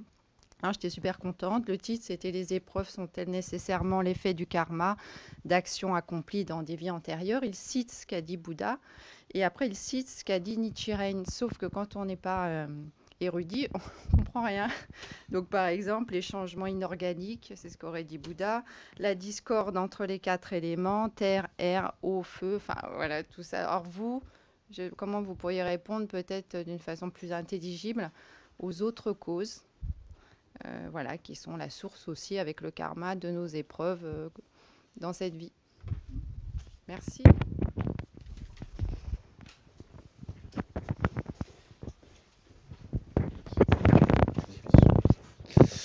Je n'ai pas lu l'article dont il est question et je ne suis pas versé dans la pensée de Nichiren. Enfin, j'ai un peu lu ce qui est traduit en français, mais ça ne va pas très loin. J'en ai un souvenir un peu lointain.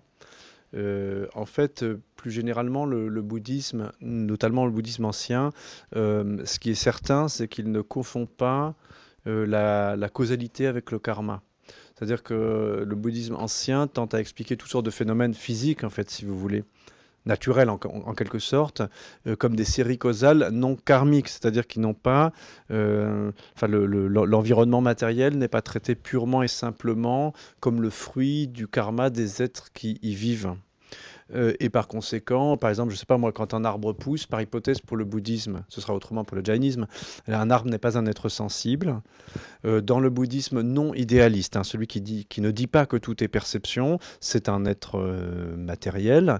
Donc si vous voulez, il va se développer selon sa propre logique et les circonstances externes, et il serait abusif de parler de réduire cette causalité au karma.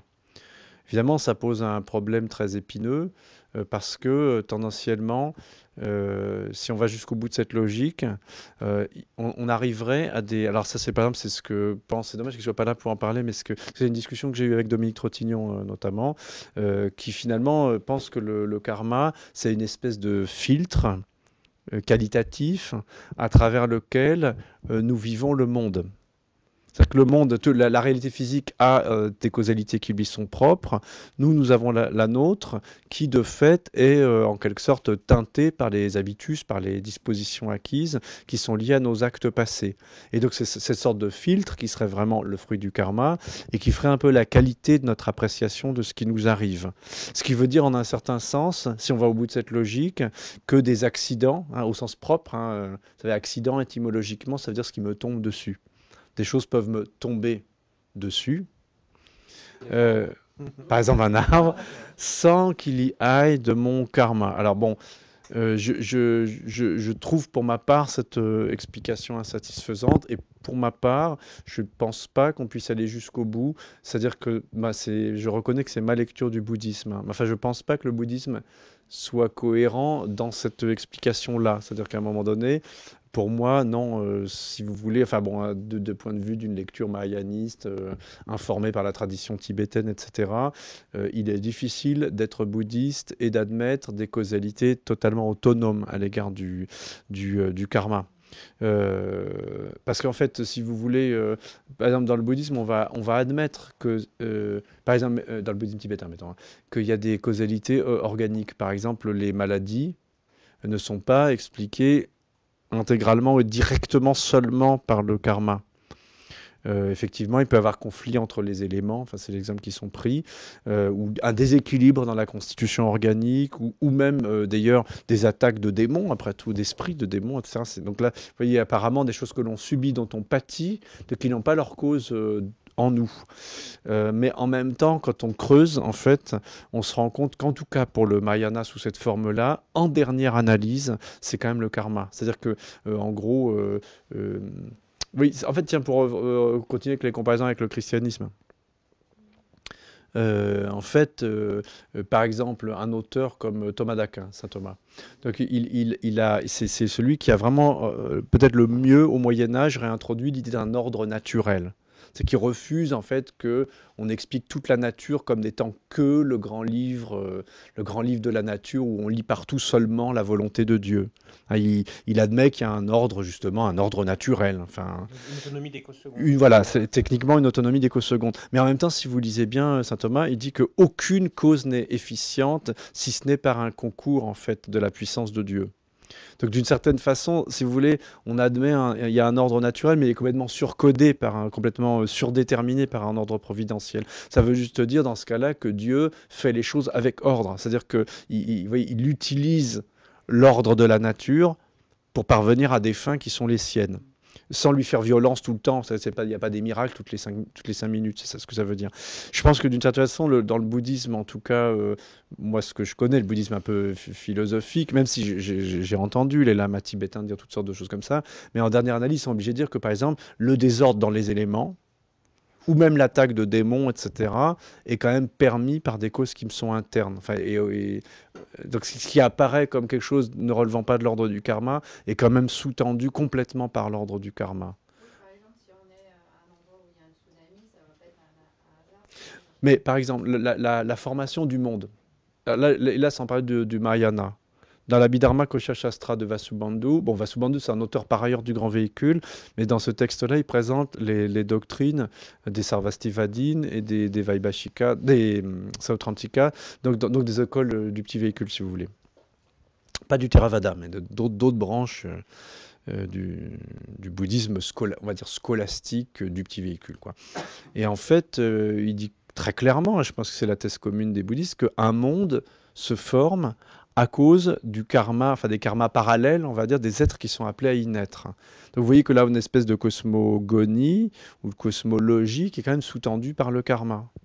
Mais je pense qu'en fait, alors il faudrait que je lise l'article dont vous parlez, mais à mon avis, ce qui sous-tend un petit peu l'erreur de raisonnement, c'est de passer de autonomie d'écoseconde, c'est-à-dire l'existence d'une espèce d'ordre naturel un peu qui a sa cohérence propre, à l'idée que cet ordre naturel, ou par exemple le fonctionnement physiologique du corps, ou fonctionnement physique de la nature, tout ce que vous voulez, serait pas sous-tendu par le karma. Mais c'est dommage qu'on n'ait pas Dominique Trottignon parce qu'il vous aurait répondu quelque chose de tout à fait différent. Et il aurait défendu un point de vue tout à fait différent qui irait peut-être plus dans le sens de ce qui vous intéresse. Et puis c'est dommage qu'on n'ait pas de spécialiste de Nichiren non plus. Juste un tout petit complément, je pense que c'est vraiment la question aussi entre les deux véhicules, comme on l'évoquait. C'est-à-dire que dans le petit véhicule, il y a le vide de soi, mais pas le vide universel. Hein. Donc, en effet, on peut penser des causalités naturelles substantielles, en quelque sorte. À mon avis, ça ne change rien. Tu comprends pas? Mais disons qu'en tout cas, de ce point de vue-là, le Mahayana me semble plus cohérent. C'est-à-dire qu'on pourrait imaginer qu'il y a un dualisme quand même dans les autres écoles, puisqu'il y a il y a une distinction entre les phénomènes qui sont de l'ordre de la conscience et de l'esprit, et puis d'autres types de réalités qui sont dans leur propre logique. Hein. Et donc il y a un dualisme, et de ce point de vue-là, ça pose un problème métaphysique quand même, de dire voilà, comment ces choses-là entrent en relation.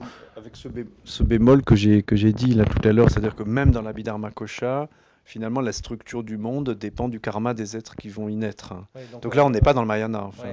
Et on est bien dans un bouddhisme, j'allais dire, matérialiste, c'est-à-dire qui admet une réalité physique, enfin des atomes, des particules matérielles qui ne sont pas simplement des perceptions, mais qui sont réellement produites selon la coproduction conditionnée qui leur est propre. Voilà, mais alors comment entre-t-elle en composition avec les causalités karmiques? Voilà, c'est là qu'il y a une difficulté. Et de ce point de vue-là, c'est vrai que les écoles dites de l'idéalisme bouddhiste ou moniste sont plus conséquentes en quelque sorte, puisque elles évitent cette contradiction-là, puisqu'elles vont dire en effet tout est esprit, donc tout est esprit, et donc tout est, en tant que c'est l'esprit qui est affecté par le karma, tout s'explique par le karma. Vous voyez, là, de ce point de vue, il y a quelque chose qui me semble plus cohérent, mais bon. Juste pour ajouter un petit truc, parce que c'est important ces histoires, il y a une tendance forte de ce que moi j'appelle néo-bouddhisme à faire du bouddhisme une théorie de l'expérience, au sens où l'expérience que nous faisons des choses serait complètement distincte des choses elles-mêmes. C'est-à-dire qu'il y aurait une logique, par exemple, physique qui fonctionnerait dans la réalité telle qu'elle est. Et le bouddhisme serait juste une théorie de l'expérience, c'est-à-dire qu'il décrirait les mécanismes de mon expérience de la réalité. C'est-à-dire que, notamment, donc l'objet du bouddhisme, ce serait finalement on va dire les broderies subjectives que nous ajoutons sur le canevas de la réalité physique.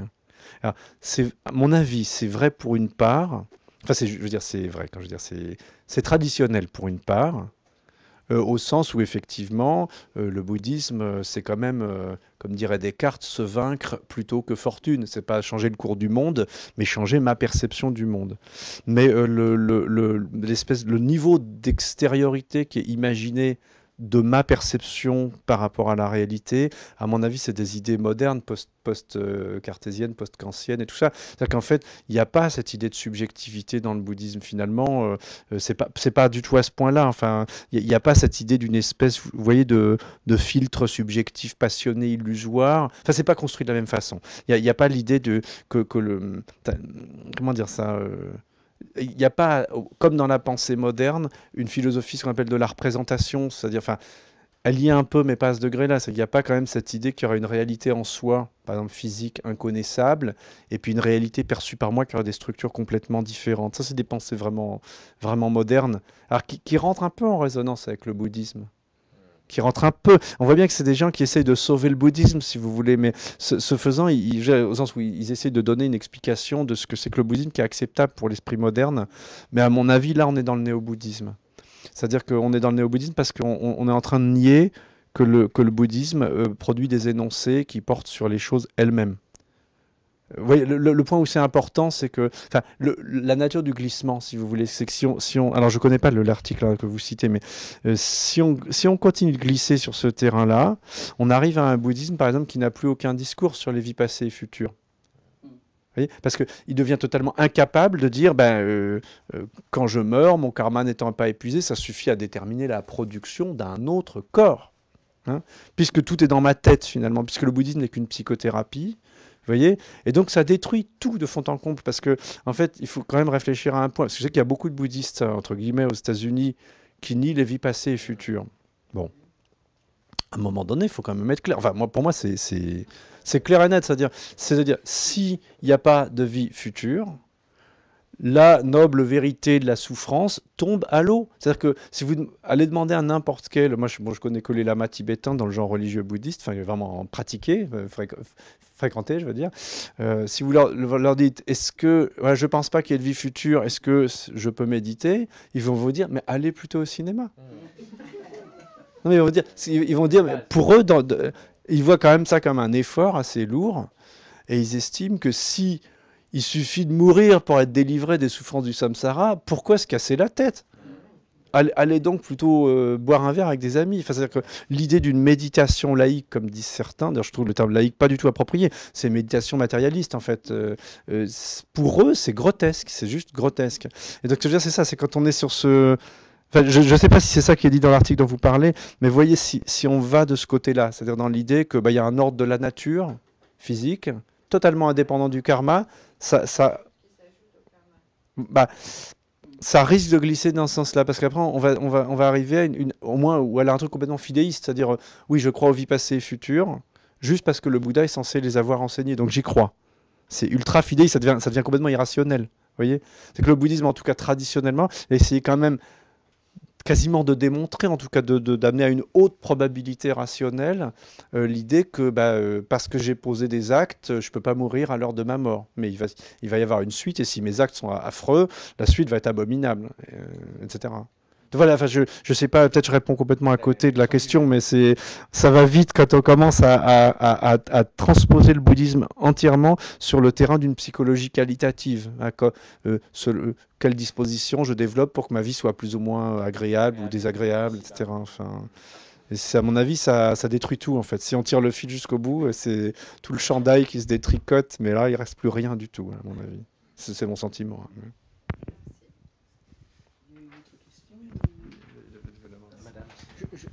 Je sais juste avant la pause, il y avait une main qui avait été levée après. Voilà. Bonjour. Est-ce qu'il y a une distinction entre la conscience et l'esprit?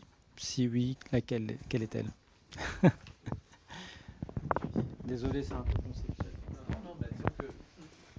On peut répondre. Je vais jouer sur les mots, hein, c'est-à-dire que... Enfin... Tout dépend de ce qu'on appelle l'un et l'autre. C'est toujours la question, c'est quoi le véritable sens des mots en fait, hein. Donc on pourrait dire, et celle-là c'est en fait surtout Stéphane qui pourra répondre en tant que traducteur, hein, c'est quel est le sens déjà de ces mots en français, hein, quelle est la nuance de ces mots, qu'est-ce qu'on va plutôt appeler esprit en français, qu'est-ce qu'on va appeler plutôt conscience, et là on peut en parler aussi très longtemps. Et puis après, quels sont les mots en tibétain ou en sanskrit ou en pali dans les langues du dharma qui correspondraient, enfin voilà. Donc quelles équivalences on pourrait établir, et en fait et surtout quelle est votre autre question derrière, c'est-à-dire pourquoi vous posez cette question, voilà. Oui. Moi-même j'ai réfléchi. Oui. Peut-être vous répondre à partir du sanskrit si vous voulez. Peut-être déjà vous répondre justement en qu'est-ce qu'on traduit par esprit, qu'est-ce qu'on traduit par conscience, et ce que veulent dire ces termes, si vous voulez.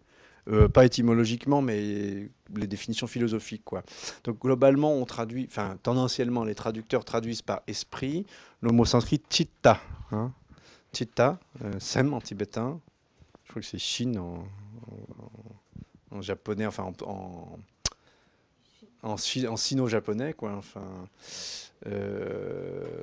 alors selon les contextes, ça a différents sens, mais j'y reviens après. Et ce qu'on traduit par conscience, en général, c'est vijnana, donc namche en tibétain. Et là, je ne sais pas comment c'est j'ai oublié complètement comment c'est en chinois ou en sino-japonais. Mais en fait, qu'est-ce que c'est que chitta dans la plupart des textes bouddhiques? C'est un terme qui, alors souvent, enfin, par exemple dans les textes de l'idéalisme bouddhique, chitta égale Lala et Vijnana, c'est la conscience de fond, la 8e conscience, et c'est parinama, c'est développement. C'est-à-dire en soi, c'est tout l'ensemble des 8 consciences. Donc il y a 8 consciences, d'accord. Et qu'est-ce que c'est que Vijnana? C'est une des 8 consciences. Alors ce dont il faut être conscient aussi, c'est que dans le bouddhisme, il n'y a pas de conscience. Comment dire? C'est comme disent les phénoménologues, mais là c'est encore plus poussé. Les phénoménologues disent souvent toute conscience est conscience d'eux. En fait, chez les bouddhistes, c'est même qu'il n'y a pas de... Il n'y a que des actualités de conscience, si vous voulez. Conscience de bleu, là, maintenant, tout de suite. Vous voyez, tant que je vois un truc bleu, conscience de bleu. Il n'y a pas une conscience témoin, si vous voulez. Mais il n'y a pas non plus un esprit témoin.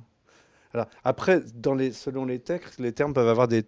Justement, il faut que vous, à ce moment-là, que vous spécifiez votre question, parce qu'en fait, le mot chitta, dans certains cas, il veut dire bodhicitta, par exemple. Enfin, dans certains cas, il veut dire... il est utilisé pour dire la nature ultime des choses, etc. Bon, Vijnana, alors, quand même, le mot, donc on traduit par conscience.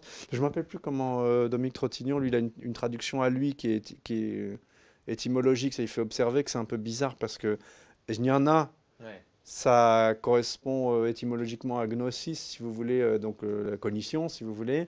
Et vie connote plutôt le fait que c'est un peu des voyers ou des viers, si vous voulez. Donc on ne parle pas de conscience dans ce cas-là. C'est pas comme dans l'Émile de Rousseau, conscience, conscience, instinct divin. Non, non, on ne dit jamais conscience à propos du Bouddha. Hein. Le Bouddha n'a pas de vijnana. Est-ce que le Bouddha a un chitta? Ça, c'est discutable. Mais en tout cas, on ne parle pas de vijnana à propos du Bouddha. Mais vous voyez, je ne sais pas si ça répond bien à votre question. Si je peux paraître très rapidement. Je vous enregistre parce que sinon, les gens qui sont pas là vont rien. Ce qu'il y avait derrière cette question très rapidement, c'est que je trouve peut-être c'est notre influence culture chrétienne occidentale, je ne sais pas comment la nommer.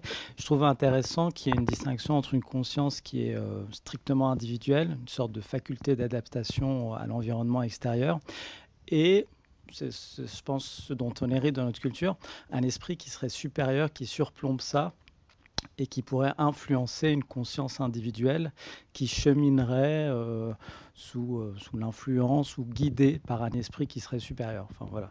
Mais pour moi, c'est ça, conscience plutôt individuelle, adaptabilité et esprit, quelque chose de supérieur, de plus mystérieux, de moins strictement individuel.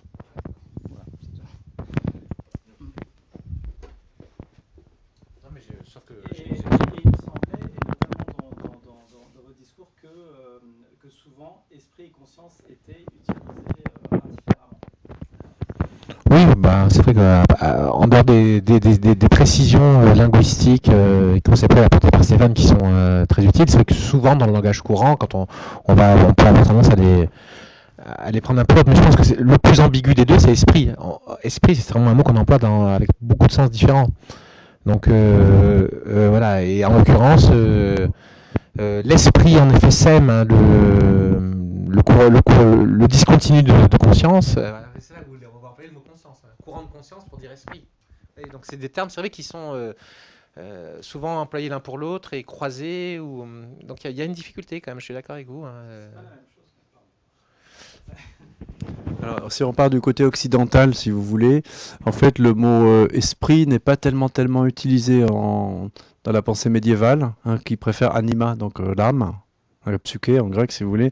Et donc, le mot esprit, en général, il est pris pour traduction. Alors, le spiritus, dans la philosophie traditionnelle, c'est le prana ou le pneuma, les vayus, on dirait, dans le tantrisme bouddhique, c'est les souffles, en fait. Hein. Hein, comme spiritus, c'est le spiritus qui inspire, si vous voulez. Et donc là, on est dans une réalité plutôt inférieure au registre de l'âme, hein, entre l'âme et le corps, dans les doctrines de l'Antiquité tardive, un petit peu du Moyen-Âge, et puis surtout de la Renaissance, toutes les doctrines un peu, par exemple, astrologiques, magiques et tout ça, si vous voulez. Donc le spiritus, c'est une réalité entre l'âme et le corps. C'est pas une réalité supérieure. Et ensuite, il y a un autre mot, alors ça, c'est un mot qu'on traduit par esprit, mais c'est un sens très vieilli, si vous voulez. Enfin, par exemple, quand vous lisez Descartes, les esprits animaux chez Descartes, c'est un vestige de ça, par exemple. Et vous pensez plutôt à quelque chose qui est supérieur à l'âme et qui est moins individué. L'autre mot qu'on traduit par esprit, c'est mens, en latin. Là, ça revient vraiment dans la philosophie de la Renaissance, parmi un très beau traité de Nicolas de Cuses qui est dans l'Idiota, c'est-à-dire le profane, pas l'idiot, mais qui s'appelle De Mente, donc à propos de mens, justement. Et là, après, par exemple, c'est le terme utilisé par Spinoza, par exemple. Hein. Spinoza parle de mens, donc pour parler il veut pas utiliser le mot âme, peut-être parce que pour lui, il a des connotations cléricales ou un peu substantielles. Et ça, c'est intéressant d'ailleurs parce que la mens de Spinoza, elle ressemble un petit peu à ce que décrivent les bouddhistes, puisque c'est un automate spirituel, hein, c'est une espèce de processus, quoi. Enfin, après, l'autre mot auquel vous semblez penser, qui correspondrait, c'est en fait, alors ça va peut-être vous choquer, c'est l'intellectus, hein, dans la pensée médiévale, hein, le nous en grec, qui là est pensé comme un fond de l'âme plus ou moins qui demeure dans l'éternel, dans l'éternité, qui n'est pas temporelle, et d'où l'âme procède ou rayonne. Ça part dans les systèmes néoplatoniciens, avec plein de nuances. Vraiment, les derniers grands systèmes comme ça, c'est l'école albertienne, donc c'est les mystiques rénants, mais pas Maître Eckhart, oui, c'est Dietrich de Freiberg, Berthold de Motzburg, etc. Dont la postérité est aussi chez Nicolas de Cuses et aux penseurs de la Renaissance, comme ça. Et là, on a vraiment l'idée d'une espèce d'esprit qui est un peu impersonnel, mais pour autant qui est peut-être déjà individué. Enfin, c'est variable selon les auteurs. Vous voyez, là, lui, ce qui le caractérise, c'est que c'est surtout qu'il n'est pas temporel. il n'est pas dans la durée, si vous voulez, et il a une forme de connaissance non duelle. Vous savez que un des noms de Dieu chez Aristote, c'est noesis, noéseos, ça veut dire intelligence de l'intelligence, ou un intellect qui s'intellige lui-même. En fait, ça veut dire qu'il connaît toute chose en s'intelligeant lui-même seul. C'est-à-dire qu'il n'y a pas besoin de sortir de lui-même pour connaître le monde, en quelque sorte, parce qu'il en est en même temps la source. Par exemple, les idées platoniciennes, elles relèvent de la noésis chez Platon. Et donc chez les néoplatoniciens, il y a un cosmos noétikos, un monde intelligible, qui est justement la source de toutes les âmes, si vous voulez. Ah, c'est peut-être à ça que vous pensez. Mais là, vous voyez, en fait, on est obligé de battre la campagne, parce que vous avez une sorte de pressentiment, pas très précis, et puis vous le cherchez dans le bouddhisme, alors que même en Occident, il est un peu difficile à déterminer, parce qu'après, on pourrait passer des heures sur toutes les théories de l'âme, etc. Donc c'est interminable.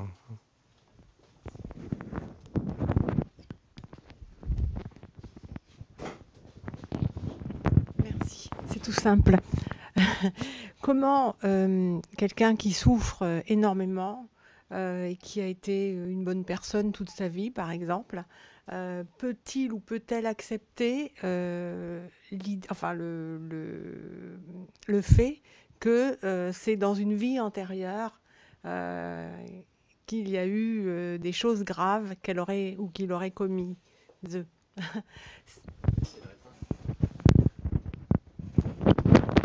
Vous nous posez l'une des plus grosses questions de la condition humaine, qui est le mal, la souffrance, et qu'en faire. Enfin, comment s'expliquer à soi-même sa propre souffrance, ou la souffrance d'un être cher, ou du prochain, tout simplement.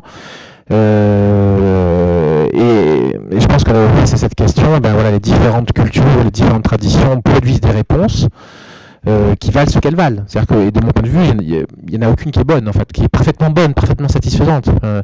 Alors après, je pense qu'on peut peut-être, en effet, retrouver des choses qu'on avait un peu évoquées tout à l'heure sur l'idée d'exercice spirituel. C'est-à-dire que ce sont des choses qu'il ne faut pas forcément prendre au pied de la lettre, mais qui renvoient un petit peu à l'une des fonctions aussi traditionnelles de la philosophie, qui est la consolation. Qu'est-ce qui pourrait nous consoler, en quelque sorte, mais au sens le plus profond du terme, pas au sens un peu affaibli qu'a pris le terme quand on a un petit enfant qui se cogne le genou et qu'on va consoler. Encore que, on pourrait dire, c'est le début de la souffrance, et que et ça ne fait que commencer, malheureusement, et la vie va apporter des épreuves qui seront toujours plus difficiles. Alors, je pense que cette idée va en aider certains. On dirait par expérience, quand on voit que le nombre de millions de bouddhistes qui ont existé depuis que cette tradition est apparue sur Terre, je pense que beaucoup ont été aidés, ont reçu une réponse là. Bon. Mais on voit bien que d'autres traditions proposent d'autres types de réponses, et qui sont là aussi, qui vont en satisfaire certains et pas d'autres. Donc ça dépend un peu de chacun, je crois. Et là, on retrouverait aussi une caractéristique en quelque sorte de l'esprit postmoderne, qui est qu'on va, ce qu'on appelle le pragmatisme, vous savez, c'est retenir pour vrai, ou en tout cas adhérer à une idée qui nous fait du bien, qui nous console. Donc c'est vrai ce qui me fait du bien, ce qui pose plein de problèmes. Plein de problèmes, et là on est en plein néo-bouddhisme. Mais il y a une espèce de logique très profonde aussi d'efficace humaine. C'est-à-dire, qu'est-ce qui m'aide à vivre? Bon. Si l'idée d'expliquer sa propre souffrance par le karma passé vous aide à vivre, ou aide une personne à vivre, écoute, tant mieux. Après, ça pose en effet même, ça ne fait que repousser la question. Moi, je me suis toujours dit, d'accord, mais d'où vient le premier karma, en quelque sorte? S'il y a un enchaînement causal, voilà. Donc, certes, par exemple, cet enfant, il a une leucémie parce que, dans la logique bouddhiste, il aurait commis des actes qui expliquent que dans cette vie, il reçoive ce résultat-là. Oui, mais et dans la vie d'avant, et dans la vie d'avant, et pourquoi, et d'où ça vient? Au fond, vous voyez, on ne fait que repousser l'énigme, en quelque sorte. Il n'y a pas de réponse parfaitement satisfaisante, si ce n'est, en effet, après, moi, là, je pense qu'après Stéphane pourra prendre le relais, mais on en arrive, je pense, à ce qui me semble aller le plus loin possible dans cette idée-là, et encore, la réponse est-elle satisfaisante? C'est l'idée que samsara et nirvana sont coémergents, en quelque sorte. C'est-à-dire que, voilà. Et donc la réponse est pourquoi c'est comme ça? Parce que c'est comme ça. Voilà. Et c'est quelque chose qu'on va goûter peut-être dans l'expérience méditative. On va expérimenter que, par exemple, il y a des moments où on est dans une paix, etc. Et puis il y a d'autres moments où ça s'arrête, ça ne dure pas tout le temps. Donc voilà. On pourrait dire aussi pourquoi le mal, pourquoi la souffrance? Parce que c'est possible. Hein. C'est-à-dire que on peut imaginer que dans le principe métaphysique originel, pour peu que ces mots aient un sens, à un moment donné, c'est ce que nous expliquent les textes, il y a une non-reconnaissance. Hein. Il y a quelque chose qui n'est plus reconnu, hein, ou qui est reconnu comme autre. Et que du moment qu'on passe de la non-dualité à la dualité, tout un tas de dysfonctionnements se mettent en place naturellement, spontanément, et s'enchaînent les uns les autres, sans qu'on puisse rien faire en quelque sorte. Et que ce dont on nous parle dans les traditions bouddhistes tibétaines, notamment, c'est certains aspects de l'esprit qui ne connaissent pas ce processus-là. Et donc là, on va l'appeler Kutuzangpo, on va l'appeler le Bouddha primordial. C'est-à-dire qu'il y a dans l'esprit ou dans la conscience, alors on retrouve la question de monsieur tout à l'heure, enfin, quelque chose qui garde son intégrité en quelque sorte, qui continue à fonctionner comme il a toujours fonctionné et de façon non douloureuse. Et puis, il y a l'apparition d'une dualité qui fait que la conscience se fragmente en quelque sorte et qu'elle va s'expérimenter, être aliénée, vivre une perte, une division, et que tout le jeu samsarique se met en route. Voilà. Et qu'une fois que ce mécanisme-là s'est déclenché, le karma se met en route et qu'après il y aura de la souffrance qui sera expérimentée selon les causes et les effets, et ainsi de suite. Voilà. Alors, est-ce que ça aide de penser comme ça ? Moi, je pense qu'en fait, il faut aussi envisager le bouddhisme comme c'est son côté pragmatique aussi, c'est-à-dire au fond, est-ce que les choses que nous dit le bouddhisme sont vraies ou sont fausses? Il faudrait plutôt dire, est-ce qu'elles nous mènent à l'éveil ou pas? C'est ça la question. Hein, vous savez, c'est la question de l'arc dans l'œil. Hein. Bon. La vérité du bouddhisme, ce que j'en ai compris, en tout cas, c'est qu'il ne va pas prétendre avant toute chose à dire mon discours est vrai ou il est faux. Non, c'est un discours qui te mène à l'éveil. C'est un discours et des pratiques, c'est pareil parce que là aussi, discours et pratiques ne sont pas séparables. Hein. Et là, je pense que la lecture de Pierre Hadot est très aidante aussi. Hein. C'est-à-dire qu'au fond, si on attend des textes seuls ou des doctrines à elles seules d'être parfaitement autosuffisantes et consistantes et tout, ça ne va pas marcher parce que ce sont des doctrines qui sont inséparables des pratiques. Hein. Et inversement, tout ça, ça forme une tradition qui est un tout, et que la promesse qui nous est faite, alors on y adhère ou pas, on y croit ou pas, mais la promesse qui est faite, c'est que si tu fréquentes ces textes, si tu les mets en pratique par ton éthique, par ta méditation, etc., tu arriveras à l'éveil. Voilà. Et là, bon, après on peut, donc comme je dis, y adhérer ou pas, et en tout cas aussi rencontrer des êtres qui ont parcouru ce chemin. Hein. Ouais, je pense que ce qui est assez puissant, c'est de voir que on peut rencontrer des personnes qui ont suivi, qui ont adhéré à tout ça et qui sont plus avancées que nous. Voilà. En fait, je voulais dire, si ça n'apporte pas la consolation, ça peut apporter la peur de la conduite quotidienne ou future. Voilà.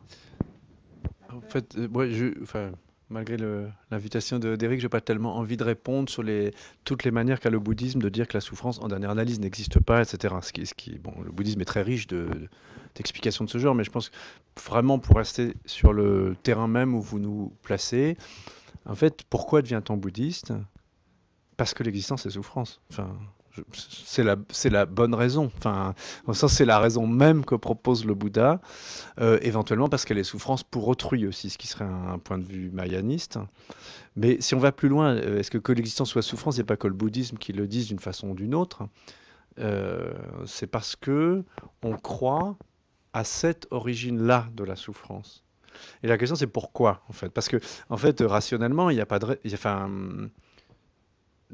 les arguments proposés par le bouddhisme, on va dire le bouddhisme sauve les phénomènes, c'est-à-dire il rend compte de façon cohérente et rationnelle, au sens l'explication est cohérente en elle-même, de ce qui nous arrive, on va dire.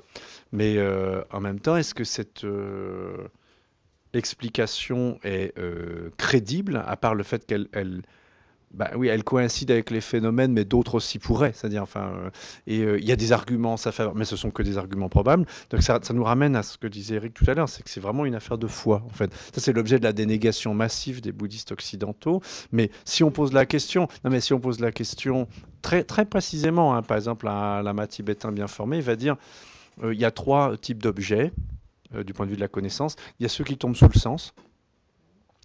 Pour cela, c'est la perception directe qui sert de moyen pour les connaître.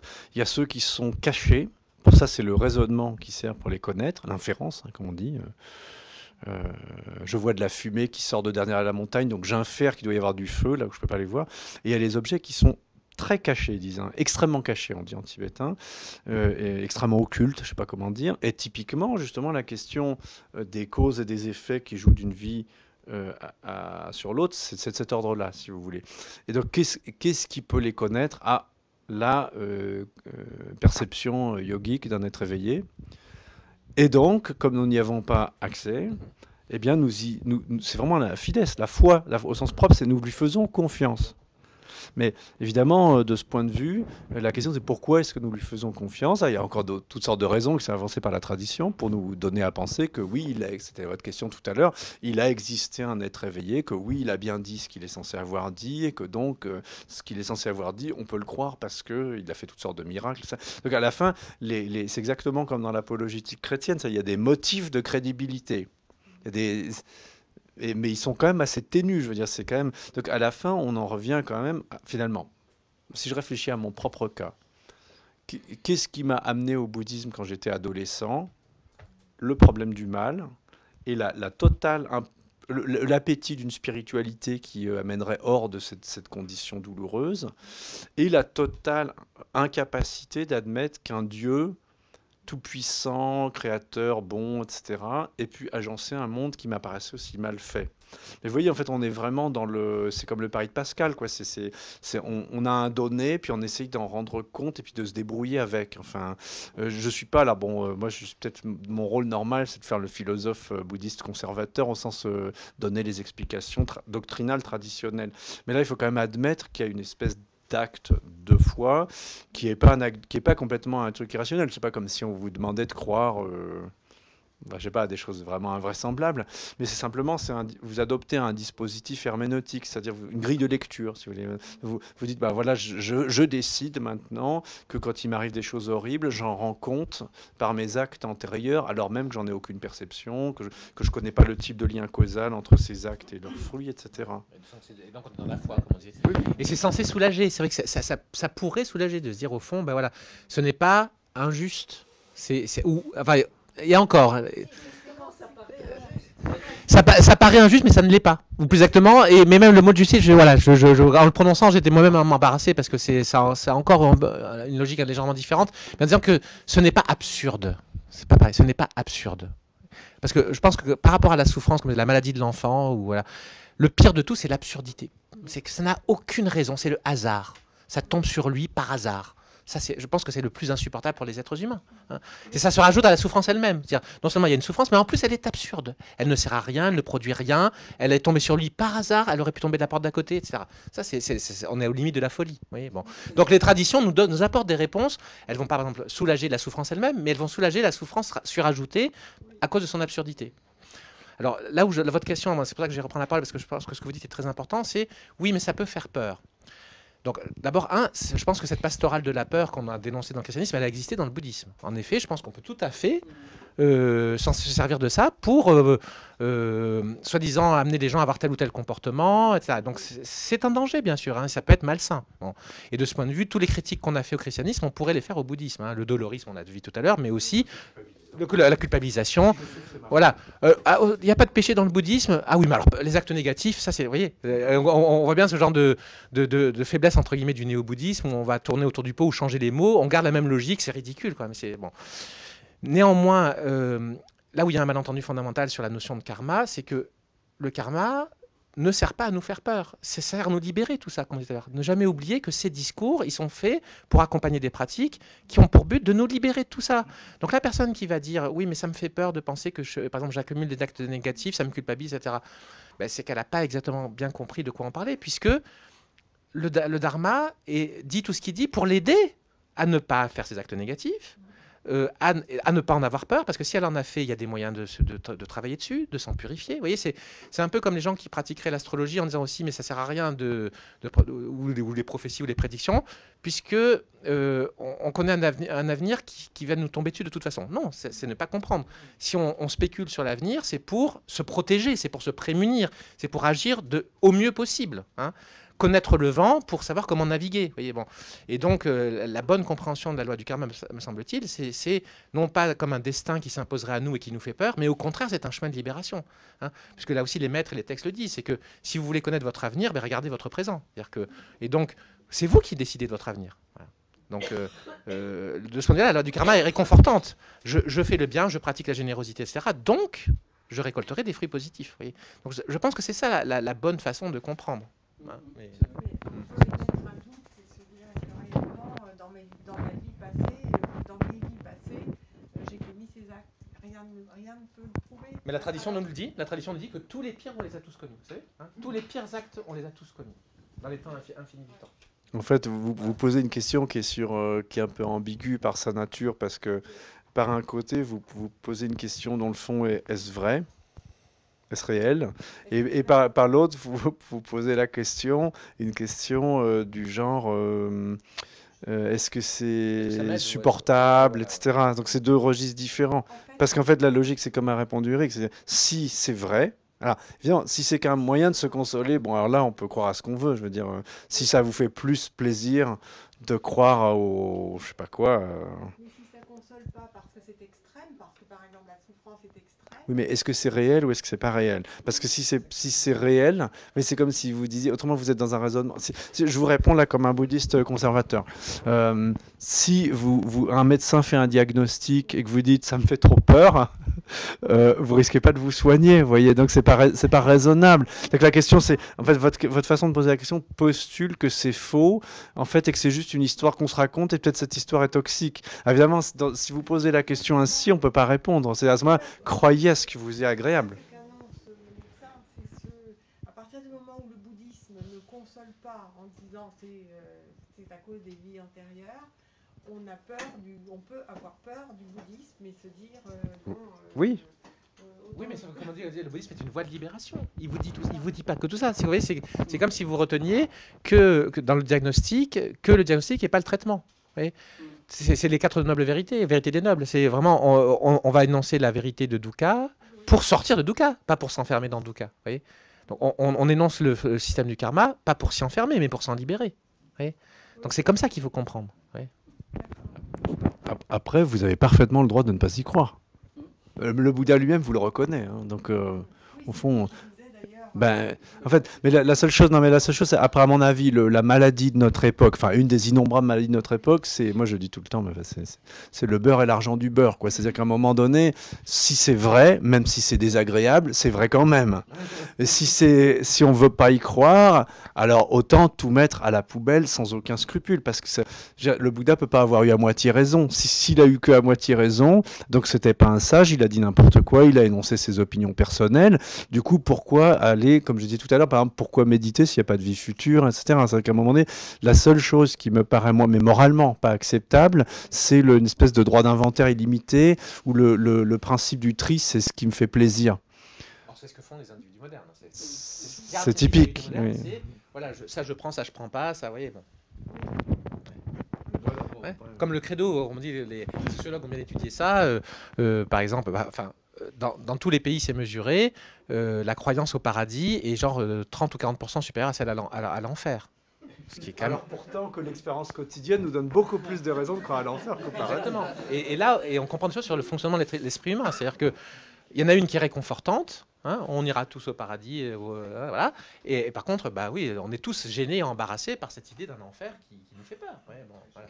Et donc, alors que nos ancêtres, bon, de ce point de vue-là, ils ne fonctionnaient pas de cette façon-là, nous, on choisit, on balance ce qui nous embête. Quoi. La fin. Merci, et surtout... je sais pas. Bon, allez, il faut on va entendre la question. Voilà. Si c'est facile, est-ce qu'il y a des gens qui doivent partir? Oui, bien sûr, c'est pas obligé de rester. Déjà, merci beaucoup pour cet échange. Je vais essayer d'être très bref. Déjà, je suis d'origine vénézuélienne et j'étais dans une école chrétienne qui m'a justement éloigné de la chrétienté parce que j'étais un peu forcé dans cette éducation. Et aujourd'hui, je m'approche du bouddhisme parce que ça m'intéresse énormément. Mais du coup, en fait, ma question, je voudrais un peu mieux comprendre l'éveil de la manière dans laquelle le Bouddha il en parle. parle. Et je vais faire un énoncé avec lequel je voudrais avoir votre réflexion par rapport à ça. J'ai un peu étudié Abraham Maslow, le psychologue américain, et sa pyramide des besoins.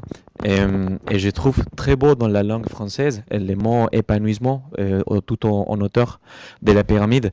Et moi, avec mon background vénézuélien, je vois ça un peu comme la fleur à la fin de la pyramide qui s'ouvre parce qu'elle s'est justement réalisée et que par cette ouverture, elle commence à recevoir la lumière du soleil. Donc, dans un certain sens, elle se permet de consommer l'énergie reçue par l'univers, par le soleil. Donc, je voudrais savoir comment il est défini l'éveil dans le bouddhisme et s'il se ressemble à cette conception-là ou pas du tout.